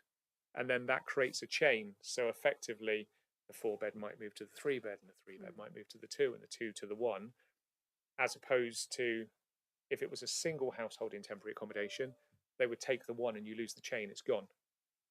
So it's actually incumbent on changing the system, because the system doesn't actually support downsizing. We do support that, Russell. But more generally speaking, yeah, so we do make best use of stock, and we both give you the priority on Devon Home Choice. We also give a significant cash incentive because it's the family size accommodation that we really need back. However, over 50% of the register is one bed need now, so it's a shrinking pool of a resource, and we get very few one beds back. Our TA, households in temporary accommodation is about 70% one bed, so there is a huge need for one bed accommodation. If you'd like to build us some, you like to allocate some. So I think, sorry, but I think that it gives you a sense of the way the system works, because the system does effectively prioritise households in greatest need, and if you're in a home, you're not going to be in the greatest need. So I think hopefully it answers. It may not be the answer you wanted, but it does answer the question. You wanted to know what our ambitions for developing in the South Hams were. So, and predominantly outside of Sherford, I get that. I think that, and Parker's Way and Ivy Bridge. I think that, being honest with you, it's quite challenging. It comes down to being able to be competitive on sites which have some level of planning status. And generally speaking, if a site is of an appropriate scale that it generates or attracts a commercial interest, then it will be delivered as open market housing, because affordable housing doesn't generate the same returns. And in terms of Section 106, we are in the Section 106 market. So about half of our programme is Section 106. Half is, for want of a better term, own build, grant supported, land led, or additionality. So we are in that marketplace. So if schemes are being delivered, we will competitively bid. But at the same time, there are less organisations in the marketplace than there were buying Section 106 2 years ago. And a number of organisations have completely withdrawn from the market because Section 106 is expensive, because house builders are peddling the message, which is there is no demand for Section 106. I'll go on record, I'll take it all for £1, but don't write that down, please. But the point I'm trying to make is that they have a value, and there is a perception piece between what the house builders want, because that's what they have it in at, and what a housing association is prepared to pay. So in not all instances, a transaction occurs. So I think just need to make that very clear, because there is a price point that organisations will come back into the market because it would fund their borrowing. But I'm not sure that commercial organisations would accept the discount that's required. We have developed in the last few years in Stoke Gabriel, Blackwalton, Tamerton, Folliot, South Brent, and we've got schemes at the moment in Marlborough, Landscape and Rangerton as well. So we are active in the South Hams, but it very, very much is dependent on identifying and then securing opportunities, and that is the single biggest barrier to new development. And that was the very last question I had. Any follow-up questions from anybody? Councillor Owen? Thank you, Chairman. I apologise, I've got a couple, if you don't mind. That's absolutely fine. You've not asked them so far, which I'm surprised about. Thank you for that, Chairman. I really appreciate that. So, just to sort of set the scene on this, if we look at the census information back in 2021, it actually shows a real stark issue in South Hams, where we have hardly any one-bedroom places. We don't have enough two-bedroom places in comparison to the England's average. We've got far too many 4 beds. We've got a lot less social rented housing than we probably should. And it just paints a picture on the challenges that South Hams have in terms of housing. And this council is committed to sorting out the housing crisis in this district. So that just gives you a picture of where I'm coming from with this. And I can't think of an example off the top of my head, but if there was a big development in the district, it would be helpful to you that there were lots of affordable housing. So the more affordable housing allocation to any development happening in the district would be extremely helpful to you in order to replenish stock and be more active in the South Hams. Would you agree with that? Yeah. So in terms of development activity, we do a range of different things. So we promote land which we've identified which we think will longer term gain a planning permission, which is probably sort of conversations that you have with commercial developers. We secure land which has some form of planning status on a subject to planning basis. We'll secure land with planning permission, and we'll deliver it, even though it might have a planning consent for a percentage of affordable housing on the site. We'll deliver it as 100% affordable housing. I've got 3 examples in Exeter where we've done that, delivering over 200 homes. So that isn't a barrier to affordable housing delivery, and it's not a barrier to working in administrative areas. The real issue is generally around the volume of sites that come forward, the fact that they generally don't deliver policy levels of affordable housing. So you don't see the affordable housing delivery coming forward on the sites, not in all instances that are allocated. And that's a national problem. It's not unique to the South Hams. And the benefit of a number of housing associations, and it doesn't matter whether they're a strategic partner with Homes England like we are, or they're not a strategic partner, because they can still access grant through CME, is you can leverage grant into the project to meet the subsidy gap that is over and above the subsidy gap which Section 106 bridges, and you can deliver more affordable housing on the site. So we've got live examples across the southwest where we've taken affordable housing provision on really large sites from 15 to 35%.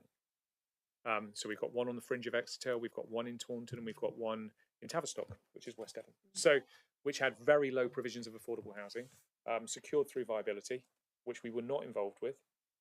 We then became involved in the project post-planning with the commercial developer and are delivering high levels of affordable housing.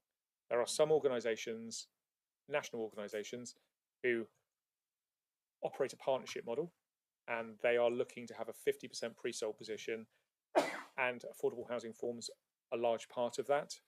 So if you were to deliver a policy level of affordable housing, you could still see additionality if that party was delivering the site. In really urban locations, and I appreciate South Hams is not by its definition an urban local authority, you will have PRS. So they will look to deliver market sale, PRS, and affordable housing. In more rural locations, PRS isn't an option. So it will be market sale and affordable housing. So there is an opportunity to do more housing in the South Hams, either as 100% affordable housing, on the basis that it isn't an exception site. It's a site that would have come forward as market housing, but it's not attractive to larger developers, or sites that can deliver more than policy or planning determined levels of affordable housing, because you're seeing them delivered through organisations who are commercial organisations who are trying to de-risk them, for want of a better term, and organisations like our own, other housing associations, who want to see affordable housing delivered. I don't know if that answers that question. Perfect. No, it was a very extensive answer, so thank you for that. I appreciate it. My other question comes to my colleague here who asked about complaints earlier. I might be able to help out a little bit just for some clarification. On your promise to you document on your website, it says that you'll acknowledge a complaint within 24 hours of receiving it, respond within 10 working days, which presumably is stage 1. Yes, from what you, which is 10 working days. Yeah, I understand. And if you're not happy with our response to your complaint, a senior manager can review it, and this will be done within 20 working days. So which is level 2. Yeah, so okay, that adds a bit of clarity there. Are you able to indicate how many complaints are not satisfied by customers by the end of stage 2 and go to the Ombudsman? I can come back on that off the top of my head. We do have complaints with the Housing Ombudsman Service at the moment, yes. Right. We haven't had any severe maladministration findings against us. But I can provide you with some data on that. That's not a problem. I can provide that to Izzy. It would just be interesting to see stage one, Yeah, stage of course. two, and for want of a better phrase, stage three, and how that sort of comes together.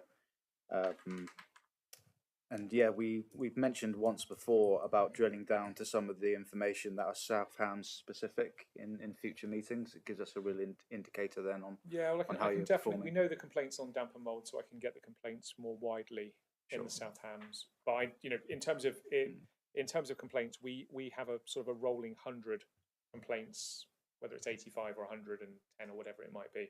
It fluctuates, and we generally see it drop from whatever it is to 85, and then it might rise slowly. So you can see that it fluctuates within that range. So I think it's probably quite easy to suggest that it's going to be circa 100 a month. Sure, but not just your complaints, because we would love to see what your successes are like also in South Hams specific. So we want to be able to share that success with you. So when you come back, if so you'd like to know how many are addressed at stage one, how many are addressed at stage two, and how many are referred to the housing effectively? Yes. Yeah, for complaints, but as I was just saying, it's also good to see the specific data on where things are going really well, specifically in South Hams. Well, we can see what compliments we've had as well because we monitor our compliments. Okay, that would be good to see. Perhaps, Chairman. Yeah. Thanks so much. I believe Councillor Bonham has a quick question. Yeah, thank you. Yeah, I think I've been encouraged by the answers to the questions, so thank you for those. I'm still somewhat concerned about complaints, but I think we can drill down that in the future meeting. What I want to just ask, following on from some other points, is we're all trying to increase the housing stock of affordable or social rented housing, and you've given some answers on that conceptually about the market and the issues. Maybe if I could ask to think about the practicalities, what do you think South Hams District Council can do or should do practically in the current climate where we can't change everything, but we can do some work on our side to improve the land availability or the opportunity for you or other similar housing providers to build more social and affordable homes? What steps can we take in this council in the next 12 months to move the needle on that? So I think historically local authorities, including yourself, have looked at strategic housing land availability assessments. It's a SHLA process. You've looked at a call for sites, and you've looked at delivering sites in smaller settlements, village locations, and effectively, in most instances, those type of sites lend themselves really well to affordable housing. You've got existing facilities, you've got existing transport networks, you've got existing schools, and they are sustainable, and they're normally in areas of very, very high demand. The majority of the larger housing developments get delivered either on the fringe of an existing settlement, so we can name Dartmouth, Ivy Bridge are really good examples of that. But the real focus is that those sites will deliver affordable housing. As long as there's not a viability assessment or you're able to defend the viability challenge, then they will deliver an element of affordable housing. And I think that actually it's those village and small town locations that are a real opportunity. And I think that whether or not you can do it, it's about having an engagement with housing providers. And I'm not just talking about ourselves because we're not going to solve the problem, but you need to engage with all the housing providers around the areas that you're focusing on, so that those sites can be secured by housing providers and not secured by the commercial sector. Because if the commercial sector secures them, then you'll get an element of affordable housing, but you won't get all of the affordable housing. You'll get whatever delivers them the most return. And that's the real challenge. So I think it's about allocating sites where there is really strong affordable need, and then it's about working with organisations who can access grant funding, because grant funding plugs that gap between Section 106 and the market value of a home. And it's about engaging with landowners as well, on the basis that it's probably better for them to have 80% of something rather than 100% of nothing, because there is a difference in value between a scheme delivered as affordable housing and a scheme delivered as market housing, even if the starting point was they would all be delivered as market sale, but they're being delivered as affordable housing. Thank you very much. We've had you for a very long time, and I'm gonna. No, it's all right. Sorry, we've got to get on to Dale. He's been sat there for ages, and we're running out of time. So, thank you very much for coming along, Russell, and thanks to Isabel. It's a pleasure. I'm very happy to come again. Yeah. But You know, we'll certainly call you I back. try not to duck questions. Yeah. But I No, can't thank always you. answer them. So, apologies. I've got a few actions I think to take away, and we'll respond on those. So. Yeah, thank you very much. It's been great. Thank you for having me. Thank you. Do we need to make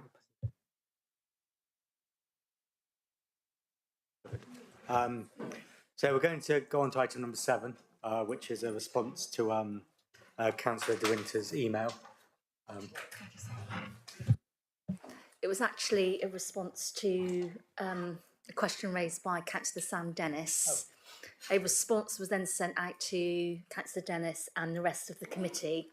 And off the back of that, Councillor De Winter asked some questions, some follow-up questions. Sorry, Councillor Dennis. I should give you credit where credit's due. Anyway. That's my fault. Thank you for being so patient, Dale, and coming along.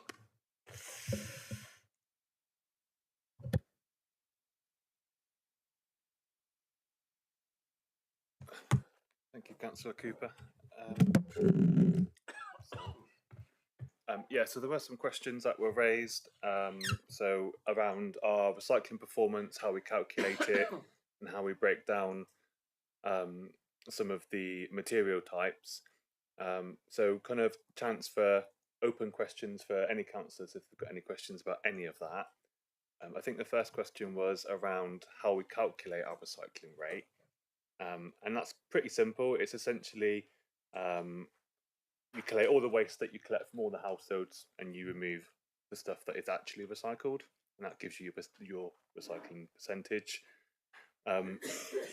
It's done like that to make sure that you kind of capture all the data. So you might actually capture recycling material, but once it's been sent to the processor, it might get rejected because it was contaminated or so forth. What we do is we take all that into consideration, and that gives us our recycling rate. In South Hams at the moment for kind of year to date, it's around about 50%, which is up about 2.5% from last year. It's moving in the right direction. I think there were some further questions around what level of detail we go into with our materials. So, and it is quite significant. So we capture all of the material data internally on a spreadsheet, and then we agree and balance that with Devon County. And then once all that's been agreed with Devon County, it then goes on to the National Waste Data Flow, which is what DEFRA, EA, etc. would then use as our council's overall stats. And what we do is all the material is weighed by the reprocessor.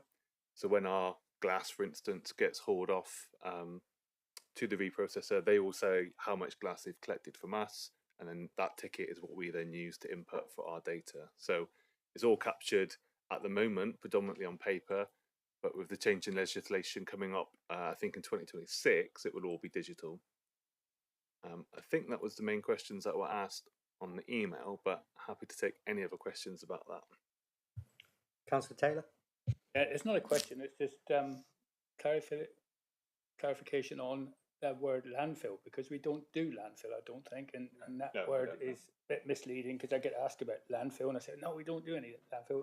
Goes and it gets used for energy and everything else. That's right, yeah. All of our residual waste goes to the Plymouth Energy for Waste plant, where it's converted into energy for the local area.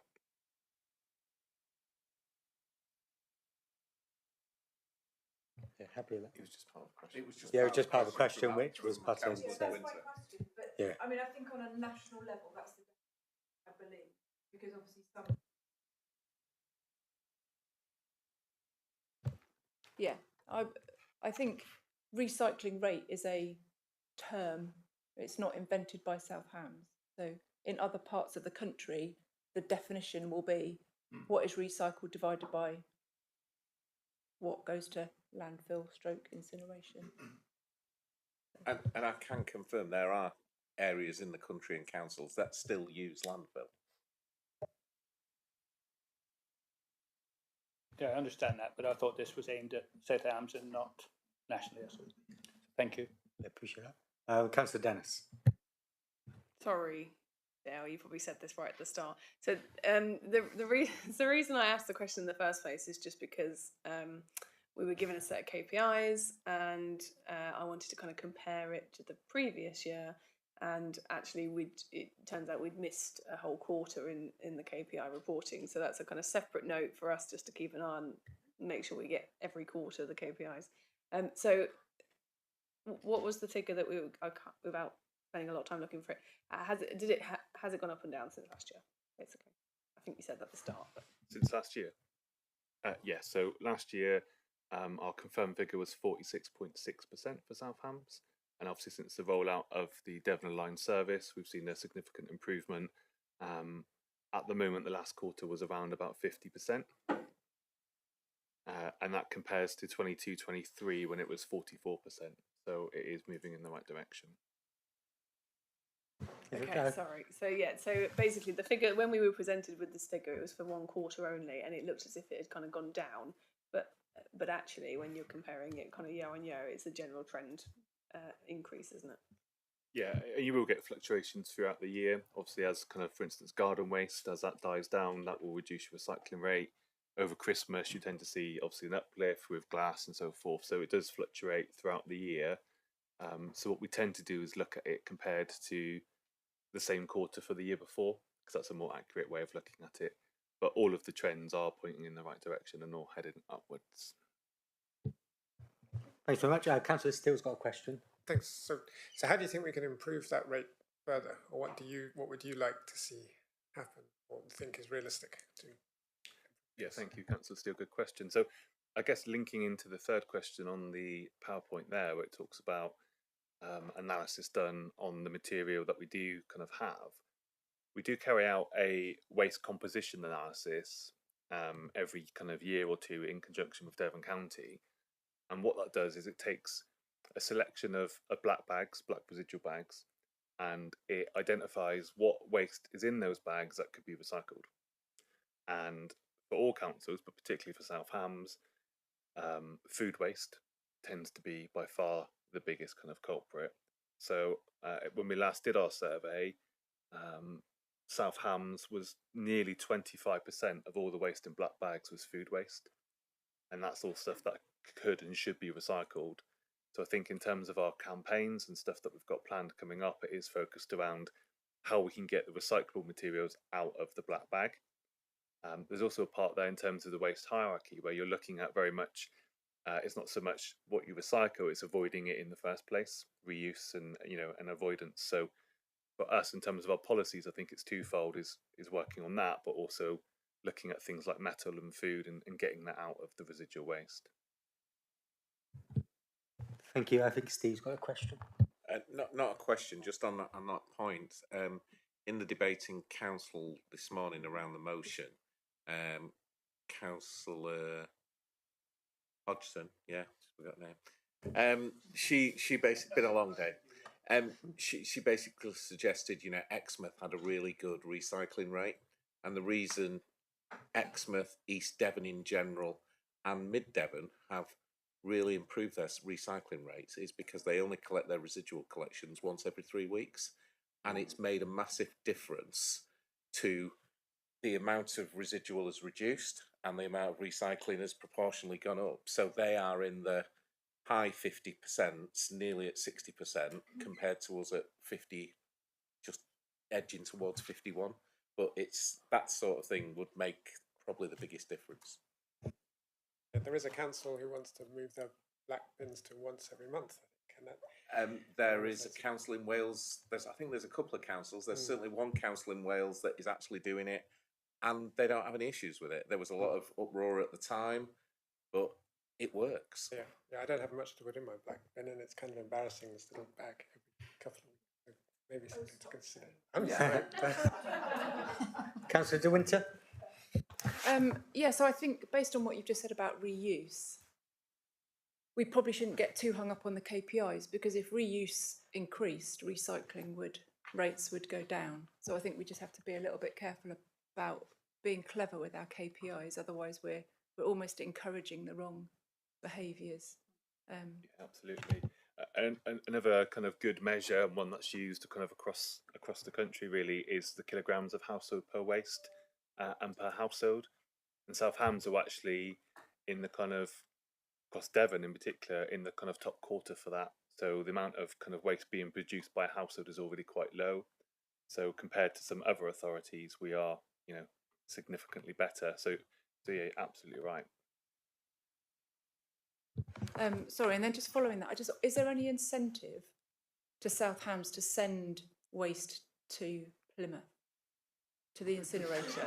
Because again, that again is another thing that disincentivises recycling. For us, it's part of the Devon County contract that we have, and it links into the disposal costs that we have to pay for the residual waste. So if you, for instance, were sending it to landfill, it'd be a lot more expensive than sending it to an energy for waste plant. But of course, you know, the less that you send there, the better, eventually.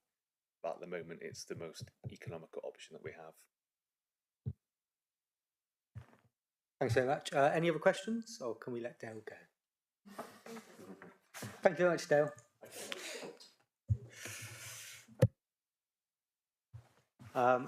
We move on to item number 8, the task and finish group updates. So an update from the task and finish groups. A, hunting on council-owned land, task and finish group. This will next meet on the 12th of December, next week, I'm guessing. And we'll review a draft policy. Am I just noting these? Yeah, perfect. B, the procurement strategy task and finish group. The group met on the 28th of November, and the next meeting will take place in the new year. And we've also got the local lettings policy task and finish group. And it's 1, to note the work of the affordable housing task and finish group, and 2, approve the recommendations in the local allocations briefing paper in Appendix A. You got that?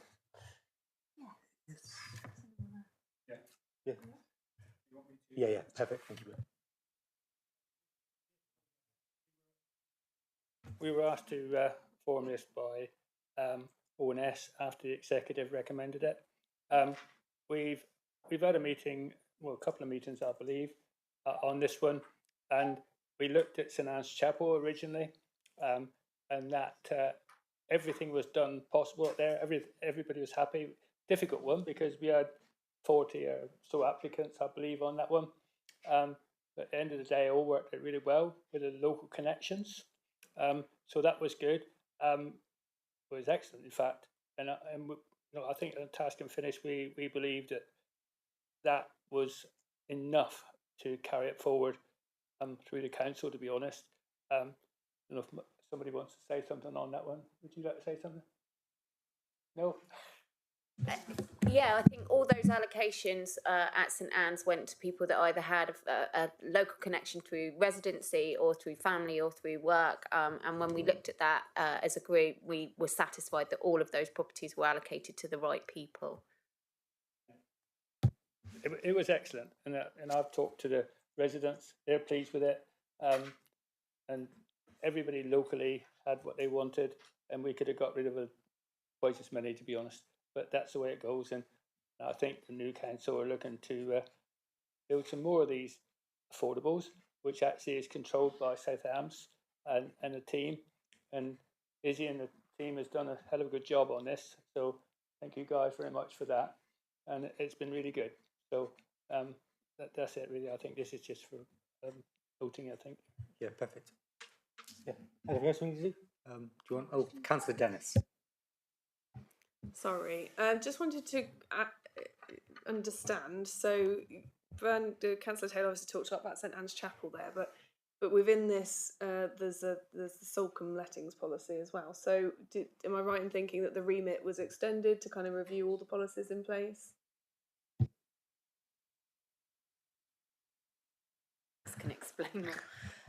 So after the St Anne's Chapel piece of work was finished, that kind of extended to, is South Hams District Council doing as much as possible to ensure that any new build properties, current properties are afforded priority to South Hams local people. So that's kind of where this spin-off kind of group came from, really, I suppose. So this is just a summary paper of everything that happened there, really. So we were looking at what is a Section 106 agreement, how far can we push that and use it, what is a local lettings plan, how are they used, how legal are they to secure things, and are they changeable? So we went through all of those different options, and the attached paper, I think it breaks it down into the local lettings plan, and we've used Solcombe as an example because that is one that we prioritise affordable housing for people in the emergency services, etc. You know, can't remember lifeboats. It's completely went from my mind then. So for the lifeboat people, etc., we wanted to make sure that remained in there because it's always been a key priority within the Solcombe area. These Section 106 agreements, we were talking about how you secure those properties for local people, and especially when there's a community land trust involved as well. And if you have that attached to a Section 106 as a local lettings plan, it gives you more opportunity to make changes to that in the future without getting all 20 people that initially signed the Section 106 agreement to agree to change something. So we exhausted that and came to the conclusion that we were doing as much as possible as a local authority to make sure that local people got local homes. Councillor Dennis. Well, unfortunately, it's in front of me now. So the Solcombe lettings policy. So did the group decide that the Solcombe letting policy, as an example, was fine as it is? Is that what you're saying? I think Councillor Taylor did. Yeah, the different point I was making, really, I mean, I think that Amanda would answer this one better than me. But at the end of the day, I think the guys worked hard on this, and we looked at it carefully to see how we could protect from the right to buy. And they found all sorts of ways they could do that, and they successfully done that, because that's always a worry with council-owned properties, is the right to buy. Because if it was let by the council directly, I believe that the right to buy will then kick in. Whereas the way that the girls and the guys have done all this is to protect it from the right to buy, which is important, really, for local people. Did you want anything to add? No. Councillor Dennis. Sorry. Now this is in front of me and it's dated January 2019. Later on in the policy, it says it is valid for 5 years, which is obviously over. So is this still a valid document or not? Funnily enough, those properties in Solcombe are owned and managed by Live West. And while Russell's been here today, I've had the update from Live West to say that they've checked all their local lettings plans. So what will happen now is each ward member who has a local lettings policy in place on property within their area will get a copy of that local lettings plan for you to have a look at, potentially take it back if this is the way that you choose to do it, take it back to your parish council meetings, make sure that is still fit for purpose. Some of them we have literally removed because they were over 5 years. Antisocial behaviour issues, for example, have been resolved, so they're not needed anymore. But the Solcombe one will be coming back to yourself and Councillor Long to have a look at and make sure you still agree that. Happy? Yes, you know, just because there are a couple of things in there I think need probably updating. So I just wondered what would happen, and you've answered that question, so that's brilliant. And yeah, that's great. Thank you. Thanks very much. Okay, and then the leisure task and finish group, and that meeting will take place on the 12th of December. I'll be happy with the recommendations. Oh yeah, are we happy with recommendations? Oh, yeah, true. That'll be overview and scrutiny panel. Note the work of the affordable housing task and finish group, and approve the recommendations in the local allocations briefing paper in Appendix A. You found it?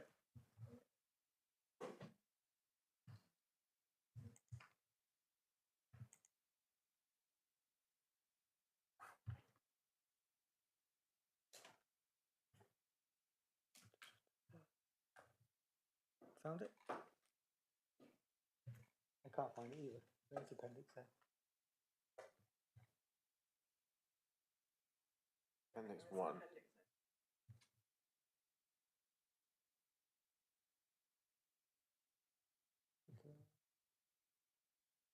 to answer your question, it's at 2, yeah. Yes, The at 2. Hunting task and finish group is at 1. Fusion task and finish group is at 2.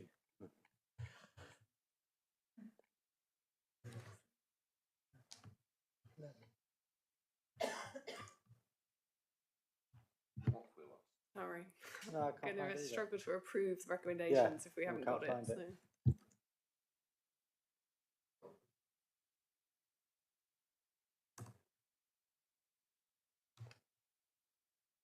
What page is on? Oh, page 12 is blank. Where? I'm guessing it's not. I guess it's not. So, okay, so the bottom of page 12/10. What should we do? Recommend. Oh, okay. Continue to include the Oh, yeah, location yeah. criteria. Yeah, what's your recommendation? Those are the recommendations, are they? Okay. Yes. Yeah. So bottom of page 10 into page 11. Do you want me to read them out?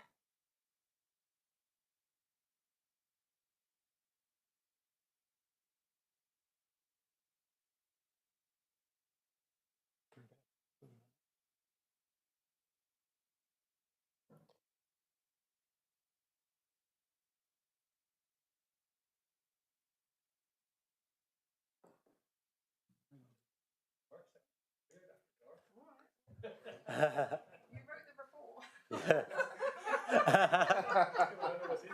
Oh, yeah. We go to the vote. Yeah. Have we all read them? Yeah. Just be going up on screen now if you haven't. Yeah, Yes. I have read them. Well, So yeah. couldn't find them. There you go. Yep. Okay. Are we all happy? Yep.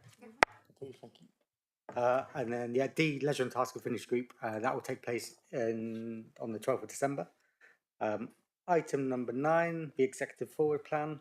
We're just going to note the executive forward plan. I don't know why we do this every time, but there we are. I don't think it's changed, but so that's noted.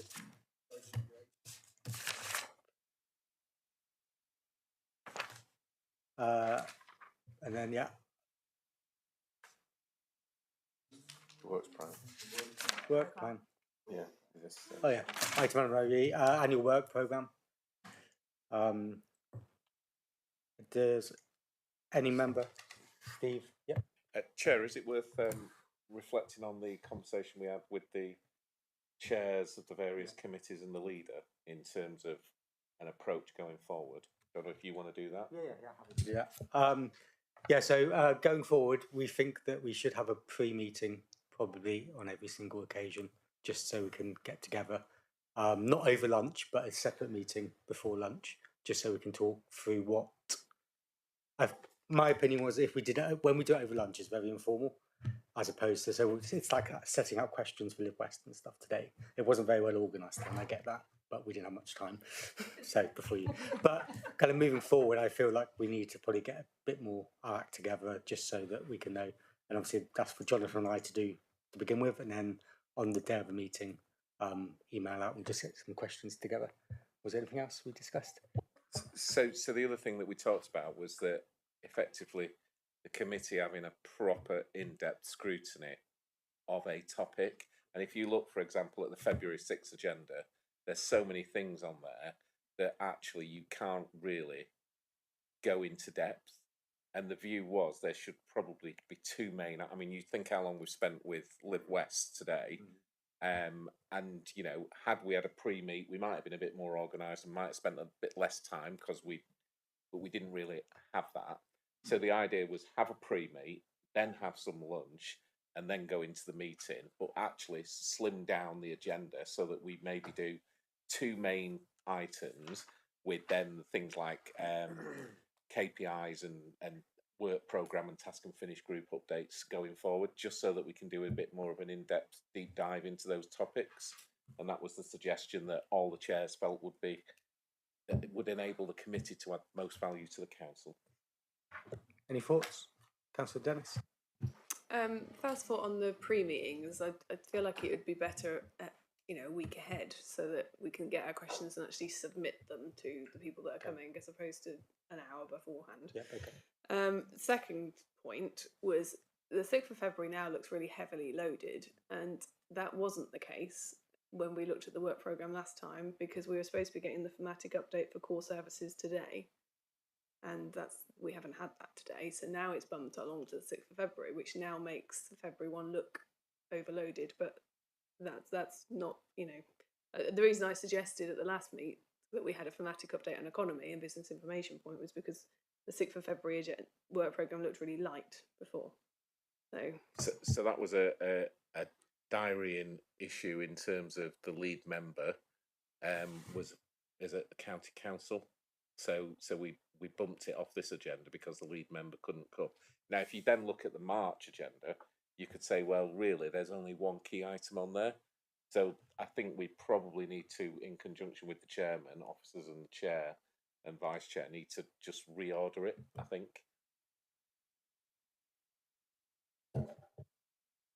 Councillor Bonham. Yeah, thank you, Chair. It's only the second time I've sat in this committee, and it was very interesting listening to the debate and the discussion, say, on the topic of Live West. What I wonder is, for the rest of the council who are not party to that, obviously we could see the minutes, but it'd be very interesting, I think, I don't know if this is possible, for the overview and scrutiny to make a recommendation or a proposal at the end of each analysis. What's the outcome of all that discussion with Live West? Is the committee comfortable, or is it a pile of falling down houses, or are any of the suggestions that he made about better working together worth taking up? Obviously, it would need more discussion after the analysis, but when, again, for example, you look at the thematic updates, what do? Do you make a comment on it? I don't know really, so it's just a question of how this committee works and how it can be more effective in its thinking. Councillor Eadie. Yeah, and I think that speaks to kind of the mechanism and the sort of the structure in which that we need to design, which I think was what you just were saying. If in advance of a meeting we have the clarity about the subject and topic, and then we can agree the terms of which we want to go and inquire. When we have the inquiry, we then know we have an agenda of which we are trying to reach to as an outcome. I think so far more recently we've been diving into these subjects without having a clear outcome of what we're trying to seek, and I think it would be helpful for us to be able to establish that. So that might be part of our pre-meet. We have a pre-meet. We discuss what it is that we're going to be looking into, and then as a result, we decide on how it is we want to come out of each meeting in advance of it. Yeah, I think Councillor Eadie's right. I think we need to maybe in our pre-meeting, whether if it's a week before, we kind of almost need to set a recommendation we want to cut out of that meeting, because at the moment, like it's been said, we're just very much just diving in, asking some really good questions and getting some good answers, but we're not doing anything with them. And I think Councillor Bonham's right. As another example, the way that the committee handled a Southwest Water situation with a set of recommendations that you discussed in the follow-up meeting seemed a very good way, because then those issues were in front of the whole council, and we can then debate if we like those recommendations, and then they have life and go forwards, and then you review them in a year's time. So that's a nice approach. Obviously, you've got to balance how many things you can cover, but that idea is I think a good effective. Yeah, I think yes, we need to know in advance.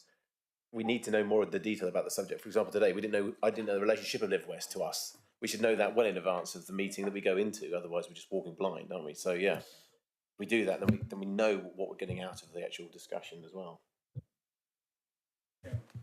Yep. Thank you. Yeah, to me, it's what you do with the information is most important. Because we can listen to all this that they've told us, but what do we do with it? Because if you're just going to write it down and just get a minute on it, then you've wasted nearly 2 hours, to be honest. I don't say wasted, but we've been filled in, but we need to do something with that information that we've got, if possible. And I think Mr. Molyneux would probably over there.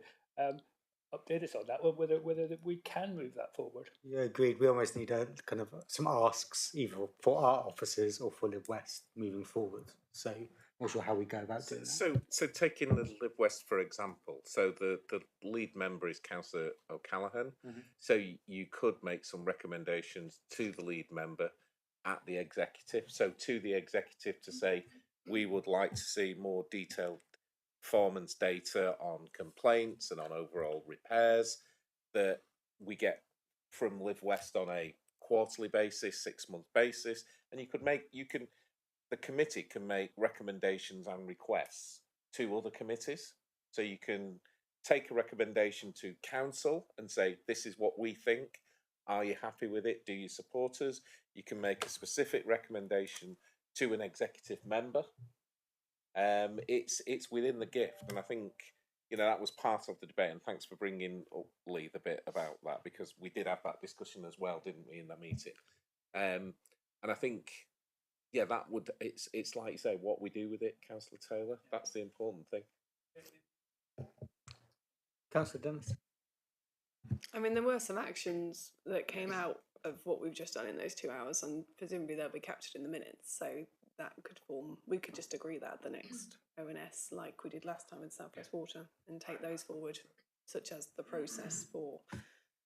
I can't remember what the process was for now, but I asked Izzy, didn't I, about that's the process for purchasing the disposals and developing that. And in terms, Chair, if you're happy with, I take your point about having a pre-meet a week before. Now we could perhaps do that on Teams to save people coming in. I think we would need to look and see that, Thursdays tend to get pretty chock-a-block in terms of with meetings, but if the committee is happy with doing a pre-meet over Teams, then that stops. I get. I'm just wondering if we need the pre-meet. I mean, if we had reports given to us, like we do in audit, we had really detailed reports or summaries from these organisations. If we had the thematic updates in advance, then we've got something to look at, and we know what we're doing when we get into the room. We didn't have anything from Live West ahead. So also it's hard to do. Them sending Jonathan the questions they had and not everybody else on the committee. I think that was a bit of an error, and even you didn't even have them, did you? So I think kind of that needs to be looked at, because actually we all need to be involved in setting these questions and a bit more information. Okay.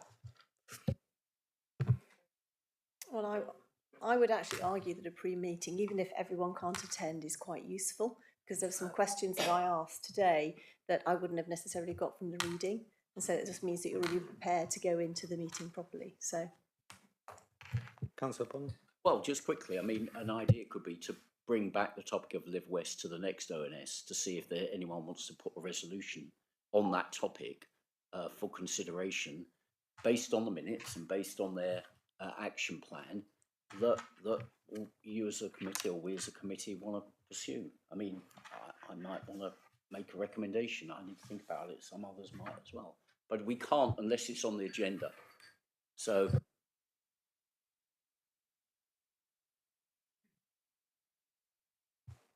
Councillor on. Just to check, Steve, is it in the scope of members sitting here now to put forward a proposal that we can then discuss and then either clarify now or clarify at the next ONS meeting? Absolutely. I reckon that's an absolutely perfect thing to do. So if you want to make a recommendation on what we've discussed today, send it to the next ONS meeting for us to discuss and approve. So don't propose it here, but no, you can go. You can propose it now if you want to, or you can take it away and email it in to Jonathan, myself, and. Okay. Well, I certainly got a couple of things, but I don't know whether the rest of the committee wanted to pile on with any other points. But the two that come up for me at this point is first for the portfolio holder to arrange a more formal agreement with Live West, beg pardon, on the process of disposals, because we heard that that's more of a friendly agreement than a more formal process. Having second of all, having detailed complaints information that are specific to South Hams district. Those are the two that come up for me at this point. I don't know whether any other members would like to add to that, but those were the two important ones for me that I took from today's meeting. Steve? Can I suggest then that we capture those now, we circulate those via email and allow members to consider that, and we'll have a specific agenda item at the start of the next meeting when we review the minutes, of which we can then say it was proposed, your recommendations, and we get the full committee to agree that, and the opportunity for anyone else to add additional ones if we're all happy with that. Councillor Penfold? Yes, can I say something about the complaints procedure? There's something about it that I'm not quite happy with, but I need some time to go away and think about it. Yeah, and I can't get my finger on it, yeah? So I need to go through some research. So yeah, I think your suggestion is good then, Steve.